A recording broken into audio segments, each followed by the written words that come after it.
Morning, champions. It's me, Talia. Today's day of the week is Wednesday, in case you forgot. Hey, morning, Devin. Morning. Sorry. That's all right. Everybody yesterday was commenting, just your butt was in the frame. They were like, Devin, there's other ways. Don't worry about it. We're just going to walk around. Yeah, that's fine. I'm going to go. Yeah, enjoy that bagel right in front of the. Enjoy that. Stand over here. Yeah. You're going to get inappropriate comments. Just a little wacky Wednesday for you.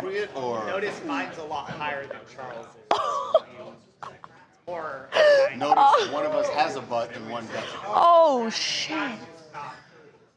Shady, shady, shade. Damn. I mean, if you want to just have a conversation, we can just stand here right now and have a conversation. I think we actually have a couple more of these chairs if you guys want to pull one up. that's for a whole separate. Well, good morning, everybody. Somebody goes, what a butt. Charles's butt. Devin's butt wants the screen time. God. It's like one of the articles we put up that's like, guess which celebrity butt this is. But you're going to have to do it. Is it Devin or is it Charles? Good morning, everybody. I didn't even see my dress today. I woke up this morning and my roommate was like, are you going to church? Like, you look like you're in a church dress. But this is, before I worked here, I worked at a clothing boutique in Athens, Georgia, called the Cheeky Peach, where I was a digital stylist and a personal stylist. I'd like pick out clothes for people, do like DM consultations, and I'm wearing a full Cheeky Peach outfit today in memoriam of the place that taught me my work ethic, which you could see is possibly questionable. I don't know if we want to give that to them, but Katie, Nat, my homegirls, hooked me up. You'll see when we get a little closer later, I have some like big chain hoop earrings in with it. The TMZ butt fashion show. Liam and Chrissy said, I watch y'all so much, I could almost guess who's ass at TMZ at this point. Honestly, that's a gift.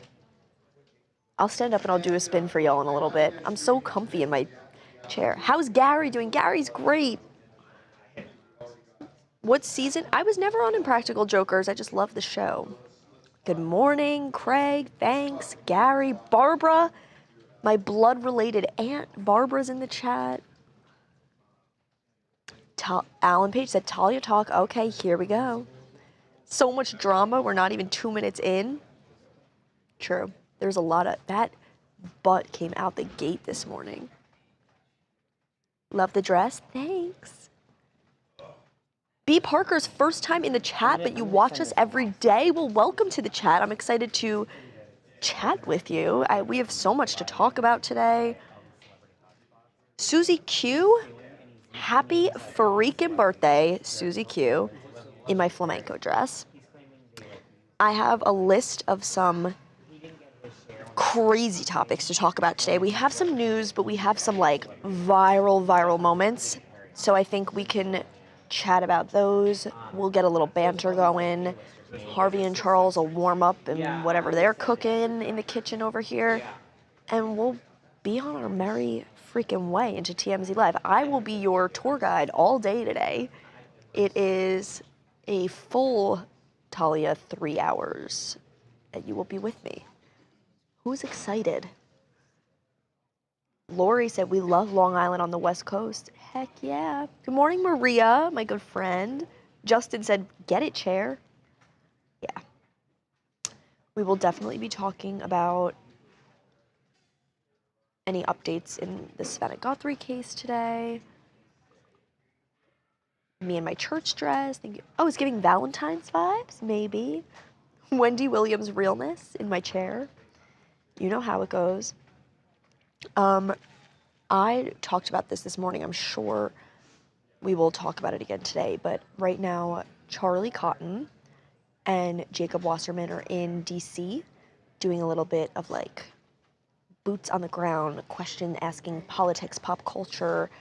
And we got Eric Swalwell, if you're familiar. Anybody familiar with Eric Swalwell? He's a California representative, or he's running for California governor, but he's a rep.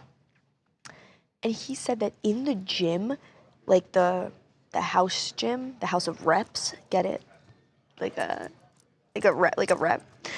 Said in the House of Reps gym that they all talk crap about Trump, even the Republicans and the GOPs, that they're like talking crap about him, being like, we're too scared to say anything, but we hate this guy. I thought that was cheap. And he was like, he said something else that was so funny. I said it this morning. But yeah, he was basically like, it's all, everybody, no matter what party you're affiliated with, are all talking crap. Yeah. We need at least one episode a week without politics. It's hard when that's what's really a lot of what's going on in the world. Eric Swabel from my neighborhood here in Castro Valley. Good morning, USA, somebody commented. What's new in America? Just getting our people out in D.C., getting them talking about politics. We also got Jasmine Crockett, and we asked her about the Nicki Minaj stuff. And Charles Butt alert. We got Jasmine Crockett out in D.C. too. And she was like, or Charlie and Jacob were like, what do you think about Nicki Minaj? And she makes this face, she goes, like, we do not claim Nicki. She was like, she's a sellout, we don't claim her, she's this, that, and the other. But I think it was really, Babcock had an interesting point where he was like, y'all support women, kind of like what Charles and I were talking about yesterday, where it's like, it's only okay when it's my opinion. Babcock was like, wait, y'all support women doing whatever they want when they're a Democrat, but now a woman wants to be a Republican? I don't know. Some said when we have our democracy at risk, politics is a big subject. We need meta glasses in that locker room at the gym for audio only, please. Yeah. You guys need a soundboard for butt alerts? That's actually a really good idea. Let me write that down. Somebody write that down. I am drinking 4 shots of espresso over ice with a splash of almond milk. People, Justin Harris, that's Charles's ass. Okay, squats. I'll let him know. But yeah, somebody said Crockett's a real nut.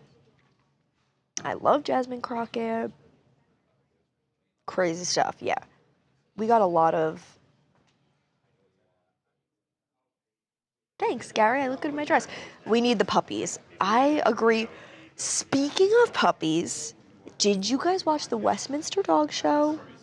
I have some thoughts. The Doberman Pinscher, I believe, won. He was the best in show, and they did a beautiful Catherine O'Hara tribute, obviously. But the Doberman won, and a lot of people, I mean, he is adorable, so cute, and his name's Penny, or her name is Penny. But a lot of people were outraged because the dog has, like, the cropped ears and the docked tail. And I was like, that's everything that, like, the AKC, or, like, the Westminster Dog Show goes against. It's, like, harmful to the dogs. Which I thought was interesting that they picked the winner. Oh, I see some dog emojis in the chat. That they picked that to be the winner. Let me see. I'll find out. I'll find out for you. I'm going to do voice to text. Check this out. Winner of the Westminster Dog Show, Penny. Let's see. Penny the Doberman Pinscher wins the 150th Westminster Dog Show.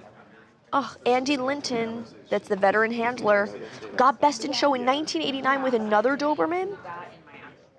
Over 3,000 dogs, this 4-year-old Doberman won. You guys have to look her up. She is so freaking cute. They usually do, so the AKC Dog Show, is on Thanksgiving Day. And then the Westminster is later in the year. I never understood cropping of tails and ears. Same, I don't get it. Some people claim that it's for the dogs to, like, not get ear infections and stuff. But I don't think that that's been, like, proven. I think it's just been proven to be kind of hurts for the dog, yeah. Cropping and docking is so incredibly cruel and long. Dress reminds me of Little House on the Prairie. Thank you so much. Puppy Bowl, Sunday at 2 p.m. Yeah, I think though the docking of the tail, sometimes big breed dogs, like my dog has gotten happy tail before, where it's like when they're so happy and they wag their tail so much, it can actually, like, they can break their tail or they can smack it on things and you get like tail rot where the end. So sometimes docking the tail is like a medical necessity. Like if your dog is injured, they have to do it. But it shouldn't be a breed standard. Like, why are you cutting? They're so cute. Somebody said, big dogs for the win. The big dogs never win. Go Penny. That's so true. I feel like when I think of dog shows, I think of like the little Pekingese with like the long hair. I have a mini cockapoo and he's the king of the house. I'm obsessed with that. Why not just clean your dog's ears weekly? That's what I'm saying. If you really want to take care of your dog, clean his ears. Don't cut it off. Who is... Somebody goes, who's that man in the hat in the back? People crop Rottweilers and pit bulls' ears hours after birth. I heard a rumor that the puppies coming in are like little pitty babies. And I think Aiden's hosting because it's a Friday. But you know I'll find a way to be involved. Always. Something I'm good at, inserting myself into a situation where I don't belong. And I'm fully prepared to do that to the full extent. Happy Tail. We had a Dalmatian that had tail. That tail happy-tailed his run, and there was blood everywhere. Yeah, they like can really mess up their tails. Am I an animal lover? Hell yeah. I love animals. I will let Babcock know you heard him on Fox this morning. Any updates on Savannah Guthrie? So I think the police said, let me read you the article verbatim so I don't do anything incorrect. But the cops deny the report that her brother-in-law could be a suspect. The Pima County Sheriff's Office said, we have not identified a suspect or person of interest in this case. Detectives continue to speak with anyone who may have had contact with Miss Guthrie. We are also waiting additional forensic results. They added, like, we're not confirming the car being seized. We're unsure of where that reporter is getting that information. So they're denying that the brother-in-law is a suspect. They're saying they haven't identified any yet, but obviously it's an extremely relevant and ongoing open case. So who knows what will be going on? Oh no, so mine. I am praying for your family. Little cousin may pass away today. We are thinking of you. Clover, my doc won't do ears. It's just a mess. Lots of veins and blood. It's messy. Not worth it. Not good for the dog either. Come on, y'all. Big Sadie. Veronica knows about Big Sadie. Big Sadie is alive and well. She is a big lady. It's like -6 in New York. And she loves sitting outside because she is so blubberous. So, yep. Liam and Chrissy says, I love conflict, in case you couldn't tell. The National Dog Show is later this year on Turkey Day. Westminster Kennel Club is first of each year. I guess if we are thinking about the calendar, that would be correct. January technically does come, or February comes before November. It doesn't feel right. Tina Clifford had a pity. Hope that's not true, LJ. What's going on? Yeah. Tyra Butterfly, they are not confirming anything right now, but it is obviously, hopefully we'll know some more information soon. Did I talk to you guys about the Minion ice skater yesterday? I can't remember if we discussed that, but it's been really weighing heavy on my conscience. Did I talk to you guys about this?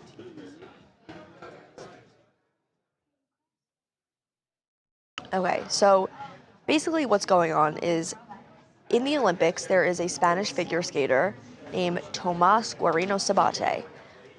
He's been the Spanish champion for the past 6 years. He is like an incredible figure skater. And somebody goes, Talia to Sadie, no, you're calling her Big Sadie. Yes, I say it to her face, don't you worry. I would never go behind my girl's back. But this figure skater has been performing a Minions-themed routine all season. Like, in these overalls, he's like a little banana sewed onto his pocket, like full-blown Minions music, the whole shebang. And he's basically like, I'm trying to show that figure skating can be fun, and like men's figure skating can be fun and have a theme, and you can wear a costume and whatever. And somebody said, no, we didn't talk about this yesterday. Okay.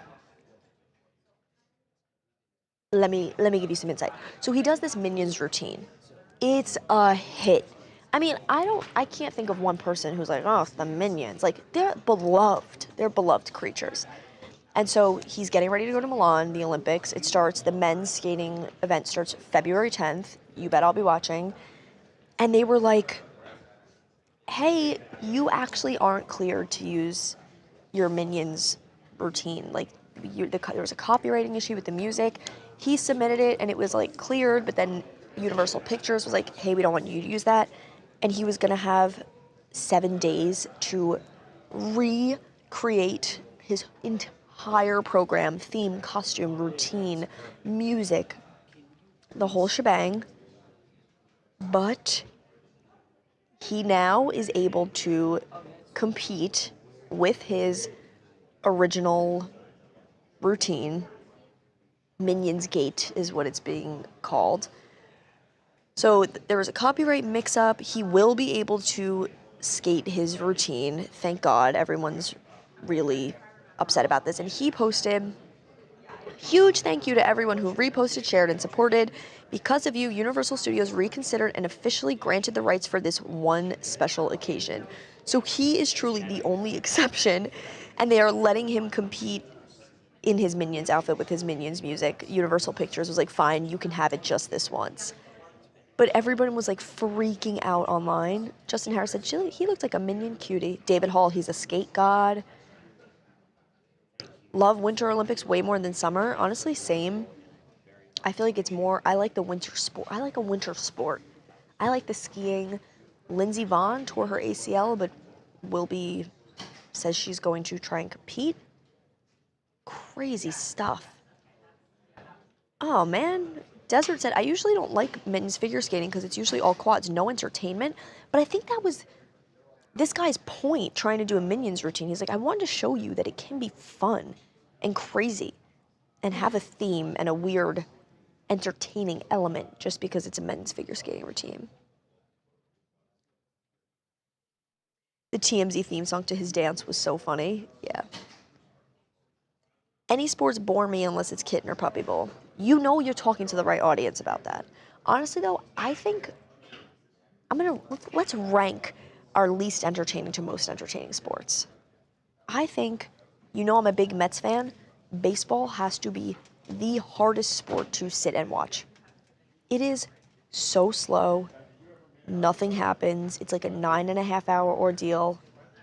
They cut you off on beer at like the 8th inning. It's not even fun. Above that, I'm saying soccer. I like watching soccer. It's fast-paced. It's fun. I don't like the clock confuses me. It counts up. It counts back down. I don't really understand that so much. Lisa loves watching figure skating. Gymnastics, diving, and running. See, I can't watch golf, D-Twizzle. Yeah, cats are aliens. Golf sucks to watch. Volleyball and tennis. Tennis is a really fun one to watch. Football is fun to watch, but sometimes there's too many commercials. Like, I'm not waiting. I know that they're playing on the field. I want to see that. Basketball is so fun to watch, and you're like this the whole time. They're just going back and forth and back and forth. Rochelle, rather watch football. Skateboarding? I don't know if I've ever watched skateboarding as a televised sporting event. They have that in the Olympics. As you know, I'm something of a skateboarder myself, so, it's kind of hard to watch other people better than you. That's my other problem.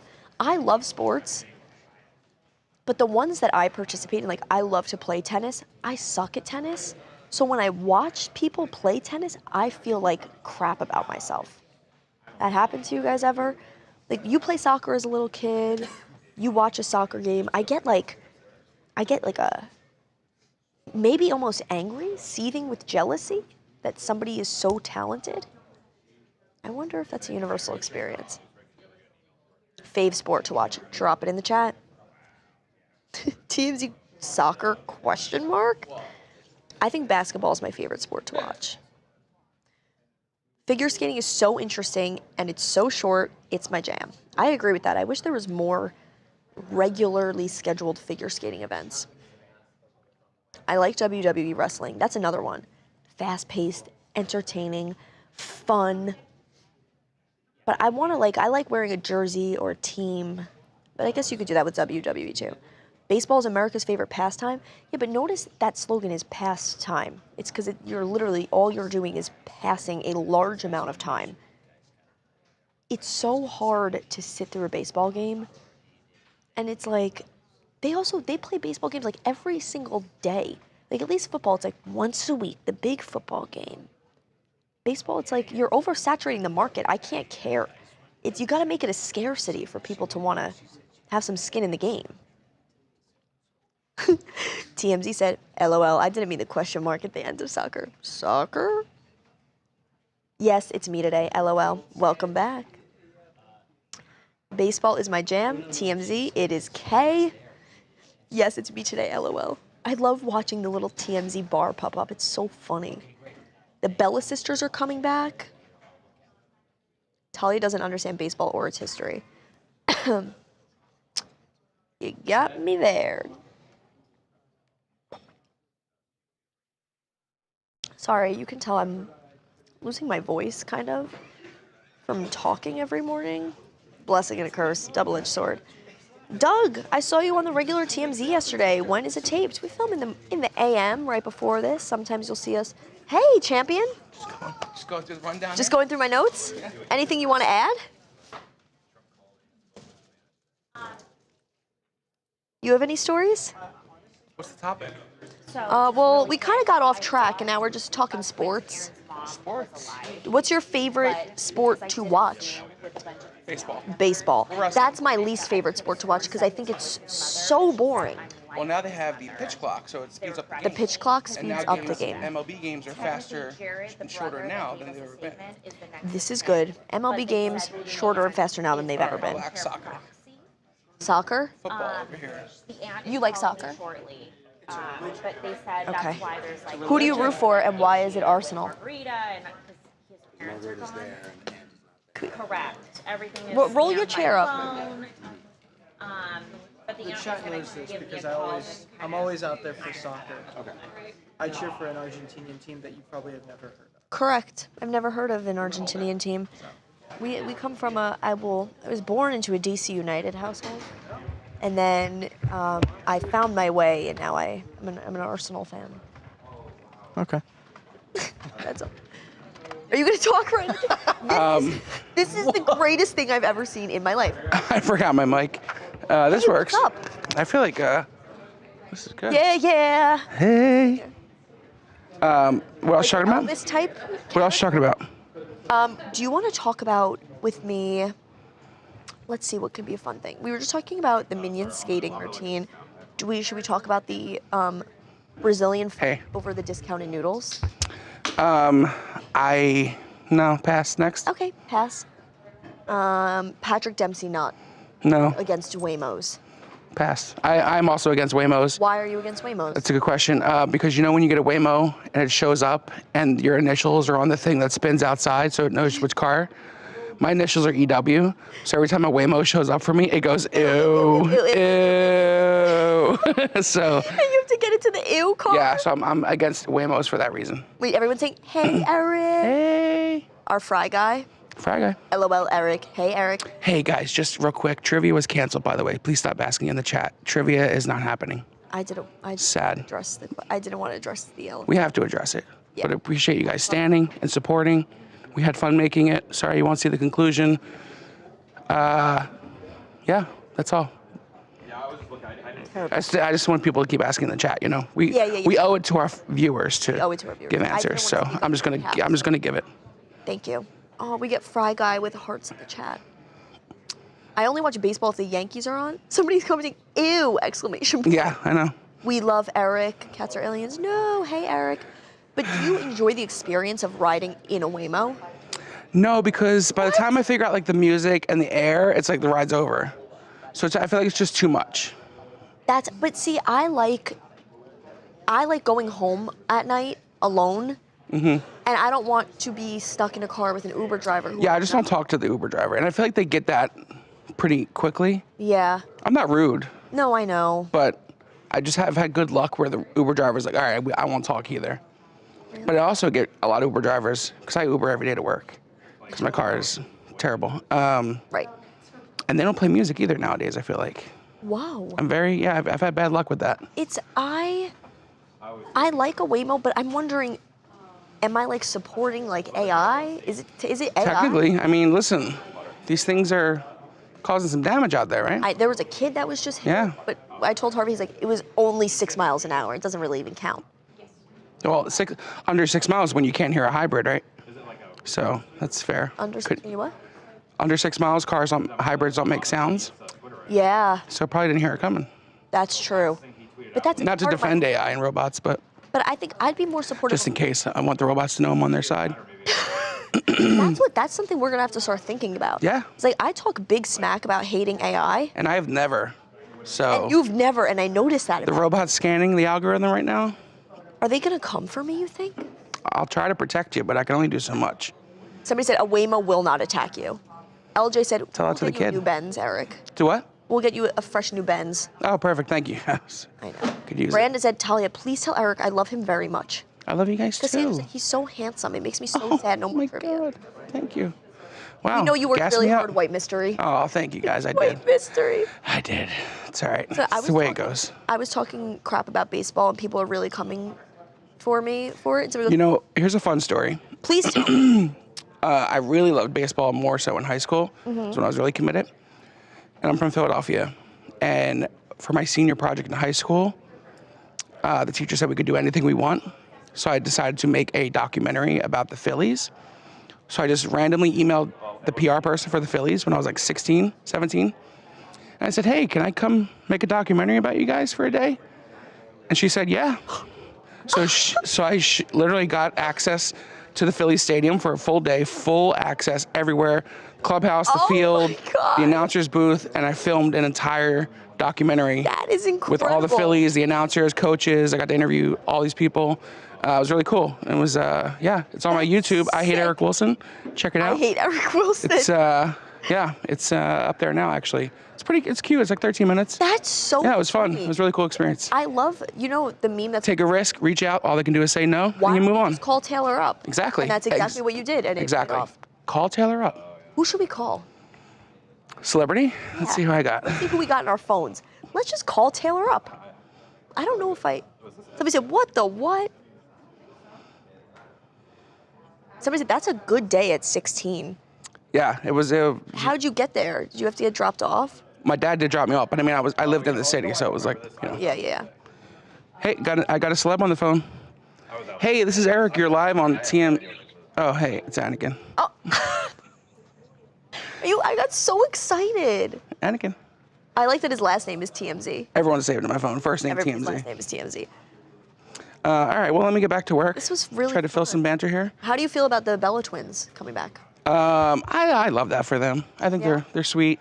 They're into it. Bree's very excited. Excited. The women's tag team division stacked, and now they're bringing back these two legends.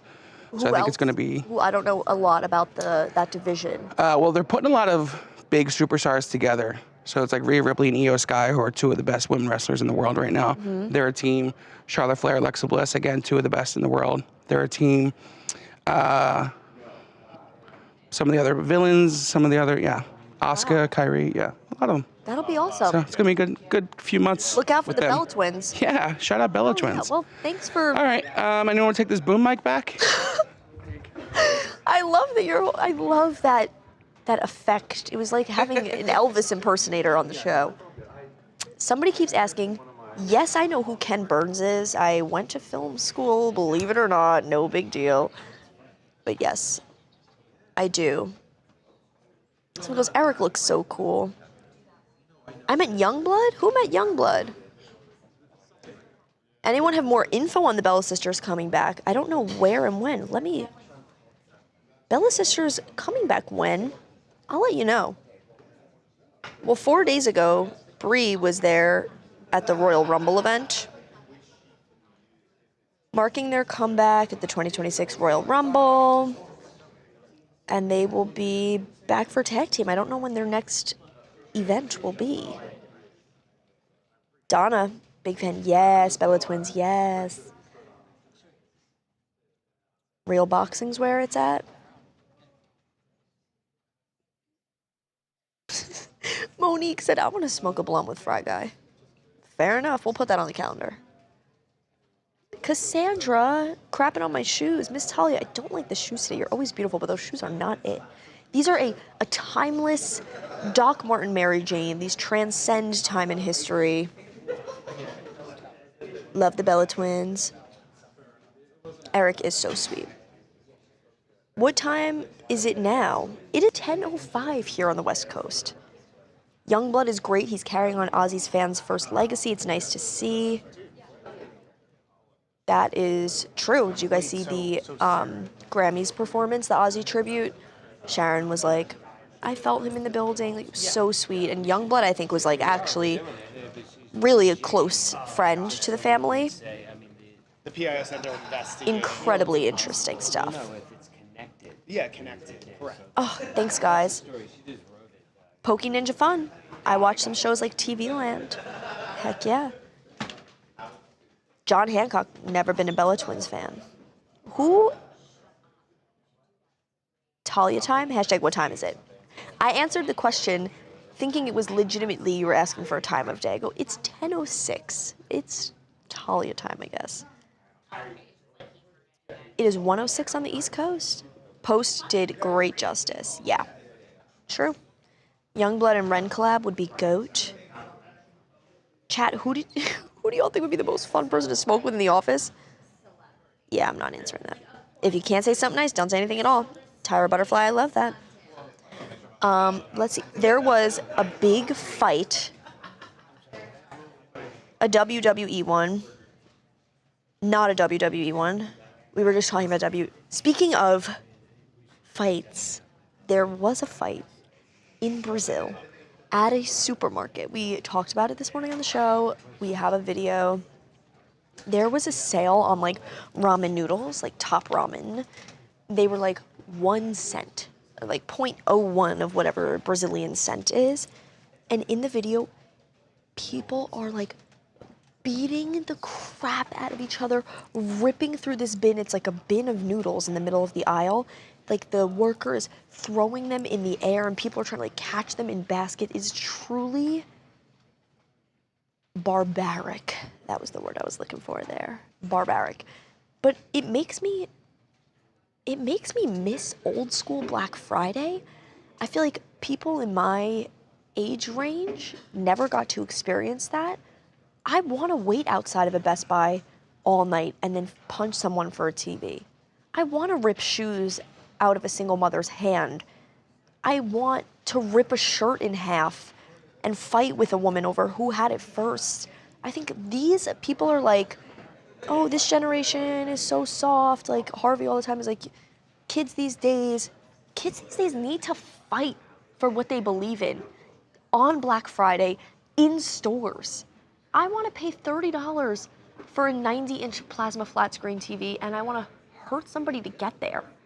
I feel like we don't talk about that enough.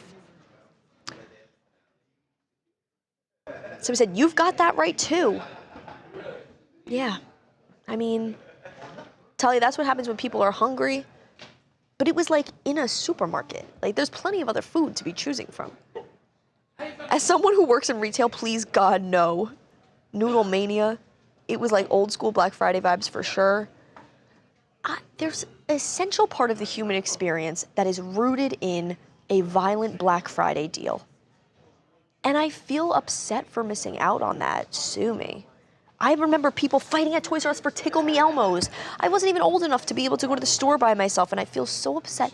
Every year I try to go, and I try to do something maybe bordering violent, or at the very least, public nuisance. And it's just, Angie said, that's a pretty dress. Too bad she could only wear it once. I'll be wearing this one a lot. Not for 1 cent. But Talia, then your parents raised you right and let you know about past years and memories. I had to open Claire's accessories at 4 a.m. by myself with a line out the door, never again. What I would give to be in that line, Cats Aurelians. I think, you know what? That's what we could do with AI. AI, I'll support you if a robot can run the store during Black Friday so I could go in and rip shit to shreds without hurting a human worker. That's what I want. People were getting shot over toys. Maybe not gun violence. Maybe we just ended at like a little verbal altercation in aisle 6. Talia's definitely not old enough to remember the Tickle Me Elmo craze. It literally lasted a year. You're right, I'm not old enough, but I do remember seeing about it, reading about it, hearing about it, because something about, I'm telling you, well, I was just saying this about baseball. It's the scarcity that people, like, there's too many baseball games that happen like 9 freaking days a week that it's like, all right, like if I don't watch this one, there's a million others. Same with the Tickle Me Elmo. And when you create scarcity, the people go crazy. Touchdown USC, Talia, you're hilarious. I'm just speaking my truth. Somebody said, Talia, maybe you just need to get into jujitsu. I think maybe I just need a physical outlet. I think I might need a physical outlet. My mom fought for my Cabbage Patch Kids when I was in 5th grade. Yeah, that's what I'm talking about. It's just stuff. No one should get barbaric over it. But for some reason we do. There's an interesting philosophy there too, which I can't even begin to get into, with capitalism and consumerism and purchasing things and holidays and Hallmark holidays, whatever. But the human experience of Black Friday is something that used to be so universal, and everyone would be like, oh, it's crazy. Blah, blah. Now it's like, okay, we have Black Friday, then it's Small Business Saturday, and then it's Cyber Monday, and then it's 50% off Tuesday, 90% off the rest of the week. There's no scarcity. It's not fun anymore. The Furbies. Talia, try cardio kickboxing. Then if you like it, do kickboxing. That's great for the body. Yeah, maybe I think you guys are right. I think I might just need to work out. What is coming up on TMZ Live today? You know what? Let me pull up. Yeah, they put me on the email chain. No big deal. Yeah, I get the live updates. No big deal. Let me pull that up for you. Sue me, I wanna be wanted. Any opinions on Audrey? Okay, let's see. TMZ Live. We're going to talk about Savannah Guthrie. I know a lot of people were talking about that in the chat. We will be talking about Eric Swalwell and Jasmine Crockett, the politicians I was talking to y'all about a little bit earlier. We're going to be talking about David's friend Neo appearing before the grand jury in that investigation. There's some stuff going on there. We'll be talking about Bill Gates and the Melinda Gates interview, and he's denying any claims involved in there. And then Quentin Aaron, we talked about this morning. Quentin Aaron's family, he's in the hospital, and they're saying his wife Margarita isn't legit, that he's not his legal wife. She's like, I'm his spiritual wife, so she can't be making medical decisions for him. And she claims she's not, that there's an aunt that's making the medical decisions, but there is a whole not scandal, but a whole kind of issue going on over there. We got to iron out some details, and we'll get with you back on that. And then Lil Jon's son, DJ Young Slade, is reported missing in Georgia. Crazy stuff. Halle Berry and Gavin Newsom, we'll be chatting about them. Today's the 4th, right? Yeah. Sha'Carri Richardson, Jasmine Crockett, Tate McRae. I actually like this one. I'll give you a little preview. There's an ad that Tate McRae did for the Olympics. No, please. It's a free country over here. She did an ad. She's Canadian, but she's supporting Team USA in the all the ads. And everyone's like, she's Canadian. How are you going to turn back on your blood? But she's hot, so I don't think it matters. But we'll talk about that too. Y'all remember all the churches saying Cabbage Patch Kids are the devil? No, his last name, Monique, is Swalwell. Swallwell. Swalwell. Unfortunate regardless.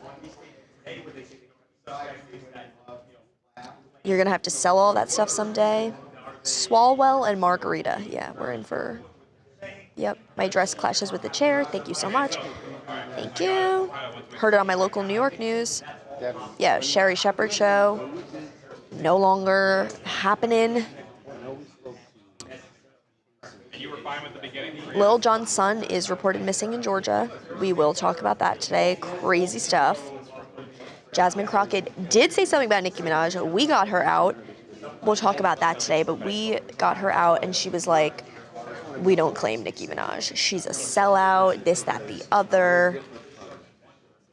But yeah, Lil Jon's son reported missing. We will be chatting about that today. His name is Young Slade. He's a rapper as well, I believe. Let me pull that up for y'all. DJ Young Slade reported missing in Georgia. Family is asking for privacy at this time. We are also asking for continued prayers for Nathan to come home safe. Thank you. So it is scary stuff right now. Hey, Jamie, morning. In his Turkish leather coat that we know about now. Not vegan. I still have my 2 1980s Cabbage Patch dolls and 2 Monchichis, Boys and Girl Monkey. The Monchichis are making a big comeback. I love those things. Damn, Slade sounds familiar. Forgot who he was. Yep. Oh, Judy crazy. What do you mean? Judy said, you guys, I love Kid Rock, but after watching him talk today, I'm really sad about how he talks.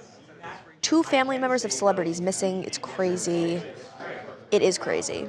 I would tell you guys that we could talk to Jackson, but he is out sick today. He's not even in the office. I feel like I need a sidecar chair, like maybe replace this table with a super tiny chair, and we can have people come over and sit in the little chair like a motorbike. Hope they find him a lot of woods in Georgia. I know. I went to school in Georgia. It was crazy. I was there actually when the Lake and Riley killing happened, and it was really scary because so much of our campus is woods. And it was like, that's how we get around, is through woods. That would be Jamie's butt. Yeah. So he said, what do you have against the Turkish? Nothing. You missed our chat the other day. We were talking about vegan leather and faux fur. And Jamie said that his jacket is real Turkish leather. I'm a faux leather kind of girl. Monchichi, oh so soft and cuddly. True. See, Shelly, ugh, I miss the 80s and 90s. I get FOMO. I wish I was around back then. I got like kind of like an 80s sleeve going on. Would you call it that? Very structured. Cassandra Jones said, Talia, I love you. Cassandra, love you too, queen. Spending Valentine's Day watching The Rose Come Back to Me documentary. Rainbow Bright and Strawberry Shortcake dolls, my childhood. We should do an old school Black Friday with all of these vintage items and do like a pop-up. And that way we can fight each other for Monchichis and Rainbow Brights and Strawberry Shortcakes. I'm not letting this go. I want you guys to know. I won't be able to get over not participating in a real Black Friday. And I want you guys to want that for me. I want us to organize something and do it and make it happen where we get violent. Are you going to talk about Kelly Clarkson leaving after 7 seasons? Yeah, we talked about it a little bit yesterday as well. And I believe Monday. She just wants to spend some time with her family. And Harvey was like, why can't she just hang out with her kids after work? But as someone whose mom worked, still works, always worked, it's hard. You want to spend time with your kids. My mom was always rushing, trying to make it to like concerts, school concerts and stuff. And she always wanted to be at everything. But when you work, it's really hard. And when you're doing work like Kelly Clarkson, you're always on TV, always prepping for the next show, doing interviews, meet and greets, awards, whatever. it takes up a lot of time. And so I actually really understand and support her choice to step away and spend time with her kids. Because as a kid, I know I would want to spend as much time with my mom as possible. I miss that. This lines up with TMZ chat, Black Friday, gang gang. I love that. Josie said, just say where and when. If you had to go Black Friday shopping, you could take one celebrity who you know is like going to fight tooth, nail, and hair and blood and sweat and tears. Who are you taking with you? I'm taking Trisha Paytas. I know Trisha Paytas would beat someone up for me in Best Buy for us to get what we want. She is taking that Ninja Creamy if it's the last thing she does. Easy bake ovens, God, I miss those. She's been working for decades nonstop. She deserves a break. Amen, Kelly Clarkson, go get your flowers. She does deserve a break. Sometimes your kids don't want to spend time with the parents. I think her kids are young enough that they still do. I love spending time with my mom, and I understand that's not the experience for everybody. Chrissy says she wants a Stretch Armstrong. I know Stretch Armstrong. I had one of him. He's always filled with like sand or something bizarre. Ooh, chat, Sweet and Low is next up for a shirt. Let's see if we can get one for her today. We can do this for chat.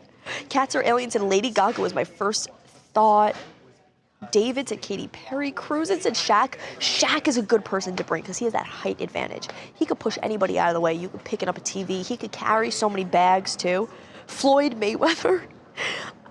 God, I think we need to assemble a celebrity Black Friday shopping team. Carol Douglas, we will be starting in just a few minutes. We're waiting on, Harvey's on the phone. These two are having ladies' tea hour over here. Pretty nice. Floyd Mayweather, I think, is the best answer. Donna said those Bella twins. I don't blame you. Draga said, I'm at the thrift store. Ain't nobody fighting in there. That's, yeah. I want the thrift store, though. I think part of why people don't get as crazy is because the deals aren't as good. If it's less than like 50% off, what do I have to do with that? 40% off, what is this, Labor Day? Black Friday, I want to pay $1 for a brand new Louis Vuitton Neverfull MM. You know what I'm saying? You want people to come and shop? Give us a deal that we want. In this economy, I'm never going to pay full price for something. I have 19,000 viruses downloaded on my laptop to get me deals. That thing is, I have a robot that tries out every coupon code 9 times over. 20% off is nothing to me, okay? I want to pay, I want to get money back, like in extreme couponers.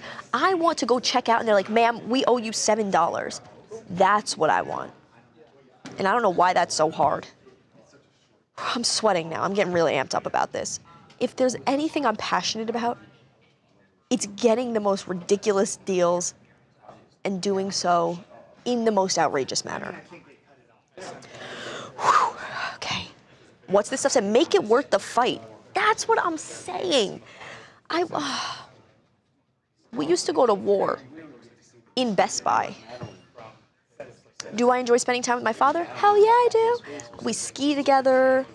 I make him take me places, always. We love to eat sushi. I always make my dad take me out for sushi. Ooh, somebody said, be careful. I just watched a podcast about bad spirits connected to the items from Goodwill. I'll be careful about that. My mom, Cats Are Aliens, your mom is absolutely right. I want to meet her. My mom always said it's not a sale unless it's 50% off or more. I'm clapping. I miss the days when you could buy some for $1 or under. Agreed.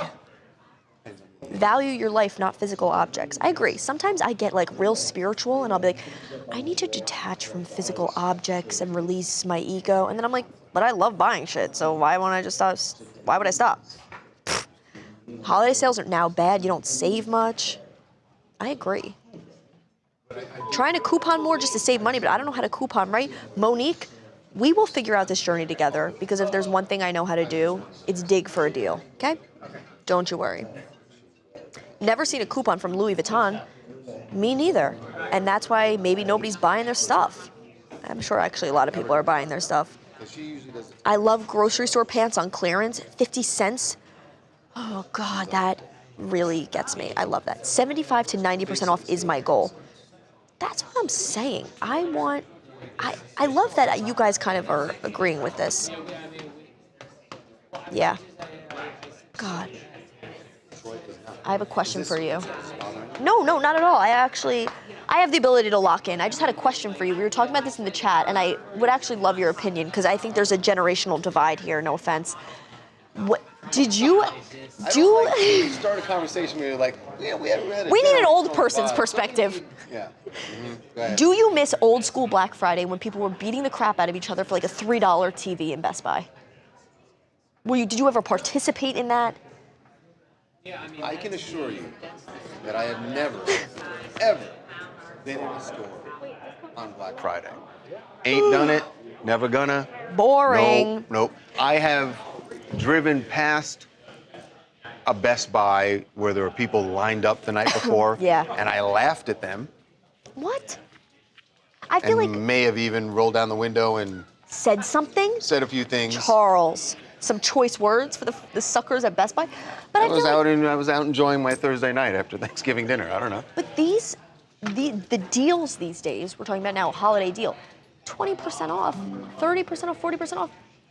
Whatever happened to the good old days of like 99% off? What? There was never any 99% off. See, and that's why we needed somebody to step in and verify that.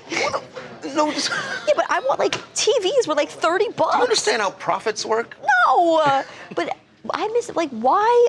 I want to know what changed that Black Friday isn't as big as it used to be, aside the age of the internet. Like, why? That's all. That's all. But it's so annoying. Because more people, they have options now. It used to be. That's the problem with You life. have options now. Just like it used to be, you had to watch one of 4 TV stations. Now you have lots of options. The Used to illusion be, of choice.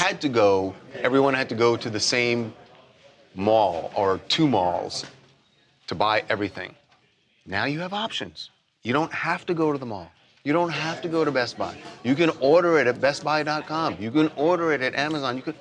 And it shows up at your door. Why would you go stand in line to go fight with someone? For the human connection, for the experience of it. Screw humans. I'm not trying to connect. I'm trying to Not connect like that. my fist to a jaw to get a TV. Okay. No. He's a gangster. Do you think there's too much choice in the world now? There's no such thing. He has to work now. No, choices are always good. You want I think choices. too many choices though, and I'm getting overwhelmed. Always better to have choices. Honestly, I don't know if I agree with that. I think at a certain point, that's how I feel about apps. I have too many apps on my phone because I keep wanting to play games, but there's so many games on the internet that I just keep downloading them. Right now, I'm obsessed with this one where it's like different colored buses and they're all in a maze, and you have to get the buses out based on like the color of the little people that are waiting. So I'm like, oh, the green bus has to get all the green people are waiting. Candy Crush. I mean, there's just too much choice in the world. It's overwhelming. I don't know. Somebody said no one does that. That's why they're closing, Charles. Hey, morning, Tawanda. Hey, how are you? Hey. I'm not gonna lie, I saw this video. I love your outfit, by the way, today also. You know I love a graphic tee. I saw this video of these like. Tawanda saw a parents, video. like, boomer parents, but they were getting down in the kitchen. Boomer they were parents? dancing. Tawanda's not mic'd up. I'm sorry. Corey, don't yell. Yo, Here's my come mic, over, come okay? over. Here's my mic. The boomstick is my mic. Am I too loud in the boomstick? Tell everybody about the video you saw this So I weekend. saw this video. I'm gonna try to pull it up. I'm gonna try to find it for you guys. It was these like 2 boomers. They were in the kitchen and they were like getting down. They were dancing. They were getting down. They were getting down. And I said, I feel like these would be Talia's parents, but they were like getting it. Like they were like. My mom used to tell us when we were kids, if you do all your chores, I'll do a cartwheel. And she would used to do cartwheels around They our were house for us. getting That's what she down, was. and I was like, I just feel like for some reason this would be Talia's parents. Absolutely. Both of my parents definitely get down like that. All right, I'm gonna get rid of this boomstick. I've got All to right. continue working, but it was fun talking to you. It was fun talking to you as Thanks, well. Darius. We'll see you back soon, yeah? Soon, yeah. Okay. Incredible. So we said put Talia in WWE for Black Friday. Charles is the man of common sense. And I'm the woman of delusion here to balance out that yin and yang. Monique said, Tawanda's closet probably looks like mine. Sweet and Low plays Connections and Wordles, and that's all. Those games are my favorite. But it's overwhelming. Like, there's just so much choice in the world. I'm like, where can I eat for dinner? There's a million different foods I could eat. There's a million different shows. There is my favorite quote of all time. It is a Sylvia Plath quote. Let me read it to you. Now I'm in ChatGPT. No, the AI is coming. I have to read you this quote because it really, I think, speaks to the human problem of choice. Okay. Let me find that for you. Okay. Are you ready? Wow, I feel like I'm about to do a dramatic reading. I can never read all the books I want. I can never be all the people I want and live all the lives I want. I can never train myself in all the skills I want. And why do I want? I want to live and feel all the shades, tones, and variations of mental and physical experience possible in my life, and I am horribly limited. That is my favorite quote of all time. I have it printed out. I keep it in my purse. I have one in my wallet. I have it framed at home.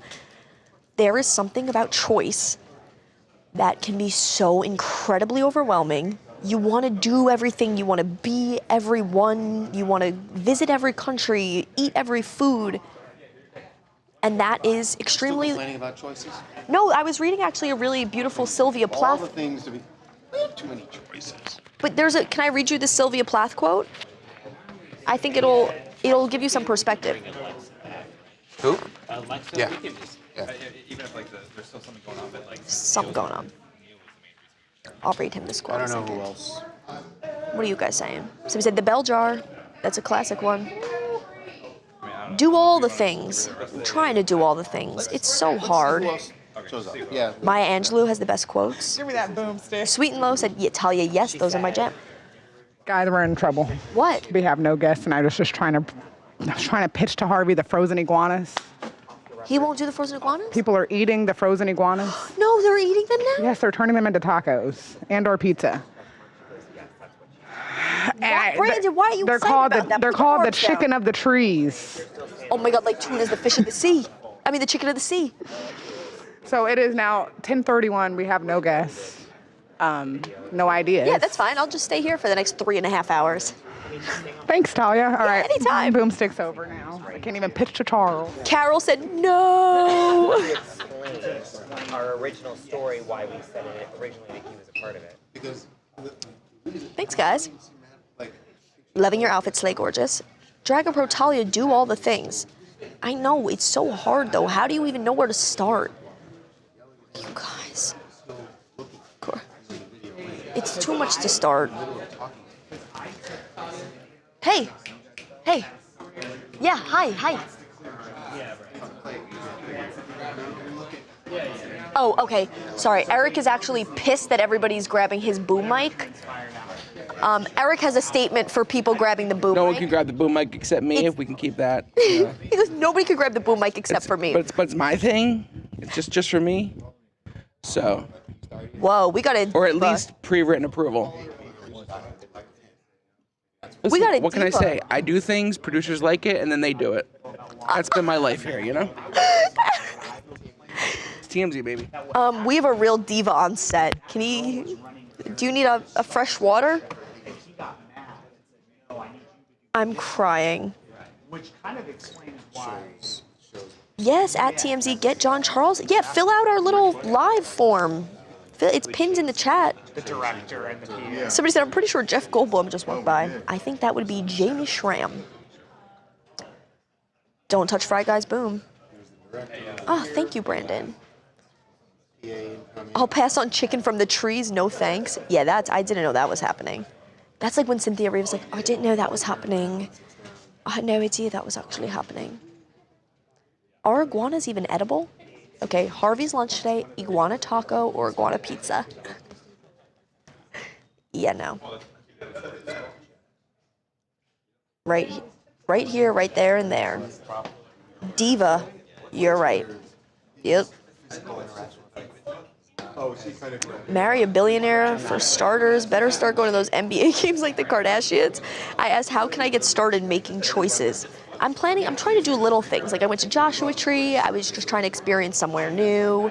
I I'm wearing a new outfit. You know me, I wear a different outfit every day, trying to be somebody new, experience what it's like to wear different clothes, telling different stories. Monique said, no pizza. Yeah, how much meat is even on an iguana? How much meat is on iguana? Too shy to fill out the form? Don't worry, because I'll be here to support you throughout your journey. Fill out that form. Get on here. I'll even pop in, and I'll be like, hey, oh my God, that's my friend from the chat. Charles is in this little girl powwow thing going on here. Sweet and low, I'm sorry. Sometimes I read the comment and then it moves too fast and I don't get the name. Pizza sounds good right now? Same. Eating lizard just shows how depressed the current American economy is due to the current administration's incompetence. I think people eat iguanas, though, everywhere. I've eaten like a lollipop with a scorpion in it. You know that one? You get them like at the gift shops. How much meat is on an iguana? Let me look that up. Okay, let's find out. How much meat is on an iguana? Yeah, Wait, the whole squad's over here today. Hey. Iguana meat has historically been important in the culinary traditions of Mexico and Central America. Males producing high carcass yield, it says. 60.3% or 55% of edible meat due to their relative weight. Often considered higher than domestic animals. A lot of usable meat in the tail. I might be sold on this. I don't know. It took one Google and I think I might be ready to commit. I have no idea. Somebody said people who couldn't eat the 1-cent ramen are now eating the lizards. I don't know. Hey, good morning. Oh, he's working. I thought he was coming. Say, hey, okay. Never mind. Forget it. You know me, I love a good prank. That was a great one. Should we think of a prank to pull one day? Do you do April Fool's Day? I think we should. And Lisa Hudson is hearing the same thing. Very dangerous thing to do in our newsroom. Hey! Oh, hey, no, you got it. I'm sorry, guys. No, please, feel... He fully knew he was... No, I didn't. You diva. I also diva. This diva. Did not want... I hope they didn't hear... No. But there's a boom that was sailing over me. No. Not when you were... Some countries eat chocolate-covered bugs. I could go for a chocolate-covered bug. When God gives you iguana, make iguana pizza. I don't think that's... You know what? I'm sold. The iguanas are falling out of the trees because it's cold and now people are eating them. You say, I made that same face at first, but just do a little research. It's very normal in other places of the world, so I'm open to it. I used to eat snails as a kid, escargot. Excellent. Hey, Harvey's hand and phone, somebody said. I don't want to be involved in it. In Thailand, roasted alligators is traditional food. In the South, too. Do I think I would do well on Survivor? Take a look at my outfit and think if you would do well on Survivor. The answer is absolutely not. I wouldn't last a day. I'm the kind of person where, like, I get bit by a bug and I'm Googling in ChatGPT. I'm like, how long after mosquito bite do malaria symptoms set in? Is this a pimple or a rash? I'm real anxious like that. Hey, from South Africa? Love you guys. Whoa. House people worldwide? Hey. They aren't dead if they fall out of trees. That's true, but I think they're falling and then dying and then they're being eaten. Yeah, I don't know. Alligator's kind of exotic to me. A po' boy gator sandwich. That sounds delicious. I know. I said I was done eating pork, and then yesterday I ate a full thing of salami, and I felt really bad about it, but it was so good. Would I ever do Fear Factor? Yeah, I would do Fear Factor. There's some fears I need to get over. I couldn't do Brandon's shaking his head. No, you don't think I could do Fear Factor, or you wouldn't do it? I could do a cockroach. I could do that. In my ear, fine. I think that'd be okay. I think the problem for maggots would be fine. I think my problem would be if I had to consume, like I could eat a bug, but if I had to consume like a gross food, I just gagged a little bit thinking about it. Hey, I'm over here now. What's up, you guys? Yeah. I don't know. I don't think I could be on Fear Factor. There was this one episode, I can't believe I'm telling you guys this story. There was this one episode where they pierced people with like different size needles. And I was like, oh, you know what? I actually think I might like that. And now I'm addicted to piercings. And you could thank Fear Factor for that one, honestly. Yeah. Like a 14 gauge, like a super thick needle. It's crazy. It was really gross. Don't watch the video if you don't want to. Good morning. Good morning. Do you miss old school Black Friday? So I talked to. Do you ever participate in that? Old school black. Like waiting outside of Best Buy, like ripping shoes out of people's hands? I never partook in that. Really? Yeah. Do you wish you did? You have a little bit of regret have now that it's none. gone? No None. regrets. No regrets. Do you think, who do you think would last longer on Survivor, you or Charles? We were talking about Survivor and Fear Factor this morning a lot. Because I don't know. In my youth, I was a camp counselor, and we used to camp out at Lhasa National Park all the time, so I lived in the wilderness some. That'd be good on Survivor. What, you think you could last on Fear Factor? I would not go on Fear Factor. Really? I think I would. I think I'd be better at Fear Factor than. I would not go on No. Fear Factor. Brendan, you're just going to have to make 100 phone calls. Somebody said Harvey sent a worker to stand in line at Black Friday for him. Whew. Turtle soup? I would not eat turtle soup. Iguanas do not hibernate. Instead, they enter a state of torpor. Is that how you pronounce that? Torpor? When temperatures drop, which can cause them to become inactive and fall from trees because they're not adapted to cold climates. That's why they always have those hot rocks in their cages. True that. Oh. What's he up to? He's always, I feel like nurse, he's out again. Nurse. He's roaming the halls again. He's roaming the halls. But yeah, the new Fear Factor is absolutely terrifying. I know, he said, oh no. Somebody said, yeah, the camp counselor is going to last forever. The camp that I was a counselor at was not wild. Thai chicken. Oh. Thai chicken. Thai chicken. Or a chicken burrito. Ooh, chicken burrito or Thai chicken. You can't go wrong. Or you can. We'll find out soon when we reveal the answer and you're disappointed. Okay. Where are we? What are we starting? What are we doing? Who We stand up knows here what? for you folks. Oh, my back is going. Ay, ay, ay. All right. My hip flexor is going. You guys ever get that? I didn't realize I was doing the whole show today, so I have nothing to. I'm just gonna hold this. Y'all cool with that, right? Ay, ay, ay. Probably grab a clipboard. Yeah, it's Between fine. blocks if you need. I'll carry it around.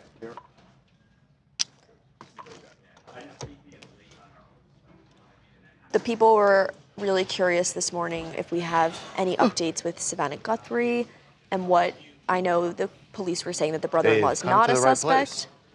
We do have updates, They would. which we're about to share with you. How convenient is that timing?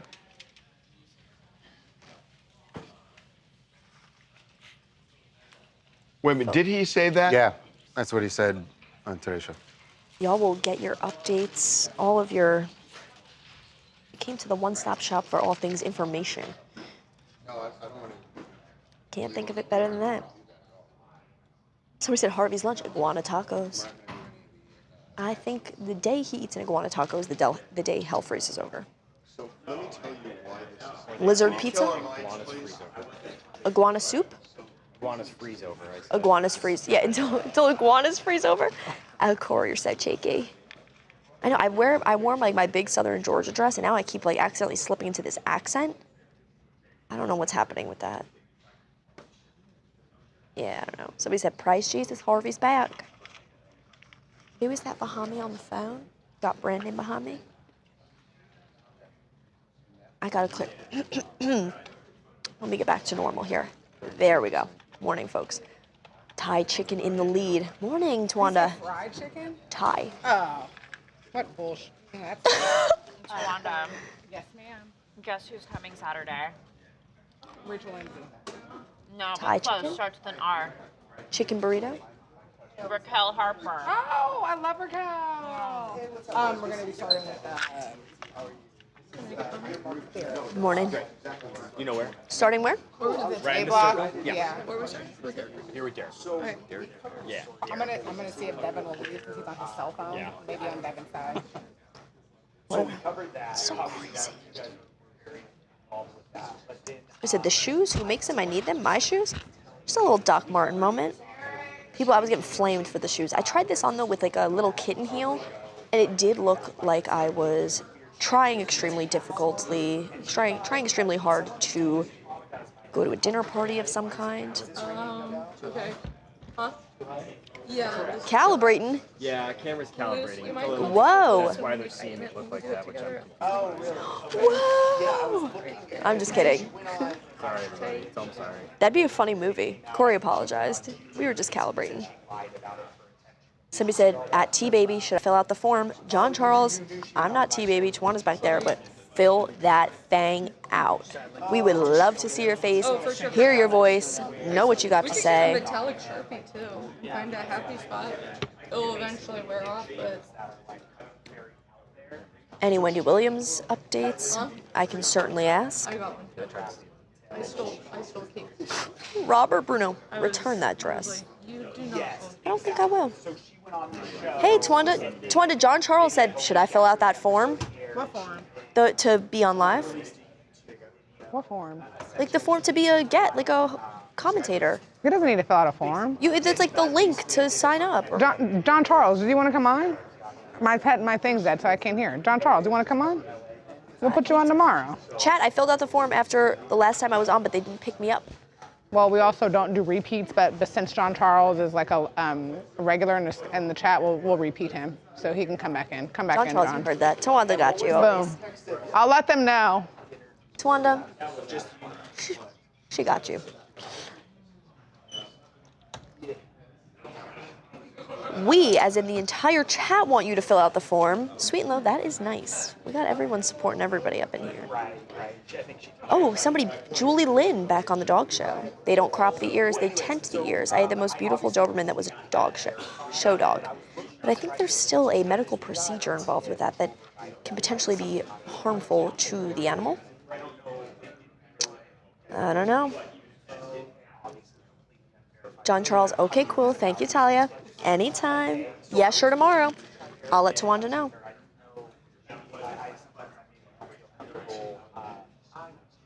I was like, I smell food, but I think it's that sandwich. It smells really good. I was like, all of a sudden, I'm like, I'm starving now. Like a hound dog. I was like, who's eating something without me?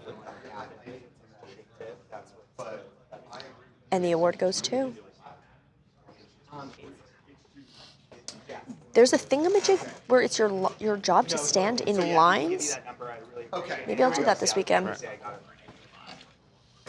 Folks, take it away, ladies. Yeah. We're not doing... We're referring to Charles and Harvey. Yeah, always.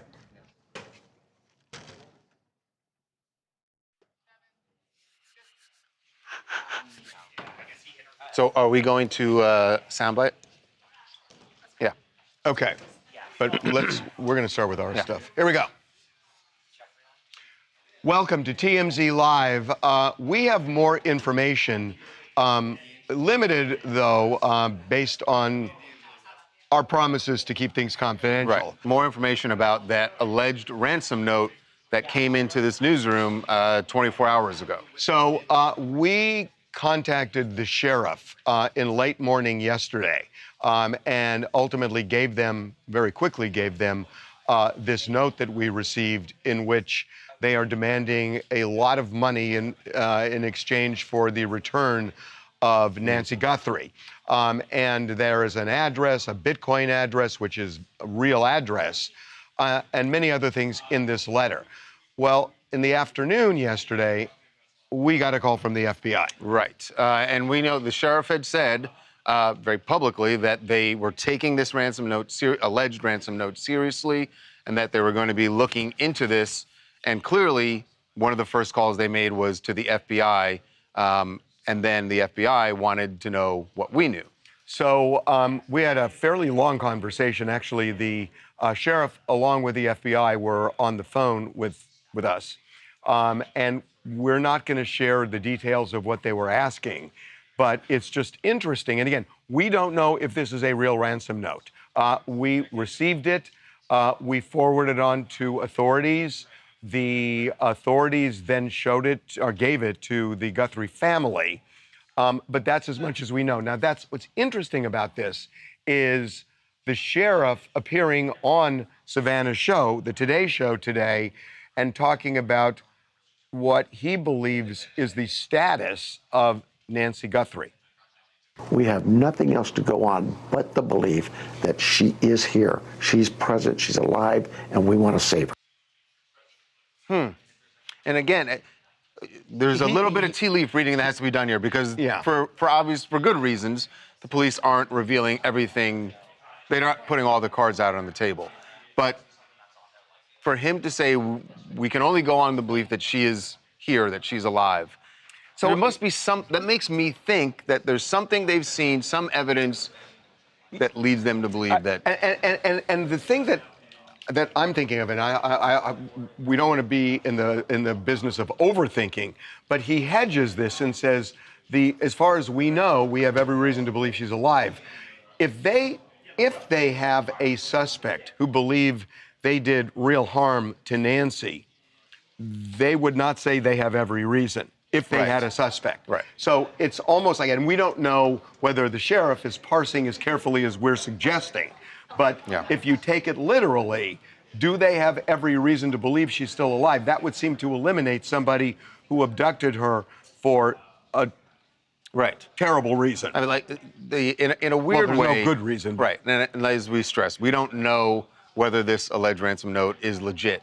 But in a weird way, if it is legit, it does offer some hope, right? That because if someone really has abducted her and is holding her ransom, that means they're offering to return her in exchange for whatever they want. And absolutely. If there's a financial motive to the abduction of Nancy Guthrie, if that is what happened, then they can operate under the assumption that she is safe and sound and that they are looking for this money and so forth in order to return her safely. And I think that you're reading tea leaves here, but the FBI calling our newsroom is an indication that they're inundated with tips and information, and a lot of it is run down quickly and discarded as not helpful. Other tips are run down sort of more seriously and lead to other things like making more.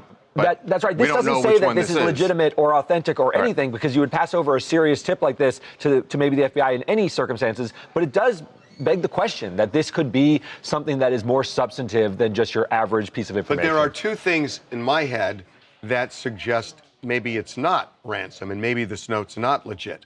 One is, typically, when somebody sends a ransom note, they don't wait 3 days before doing it.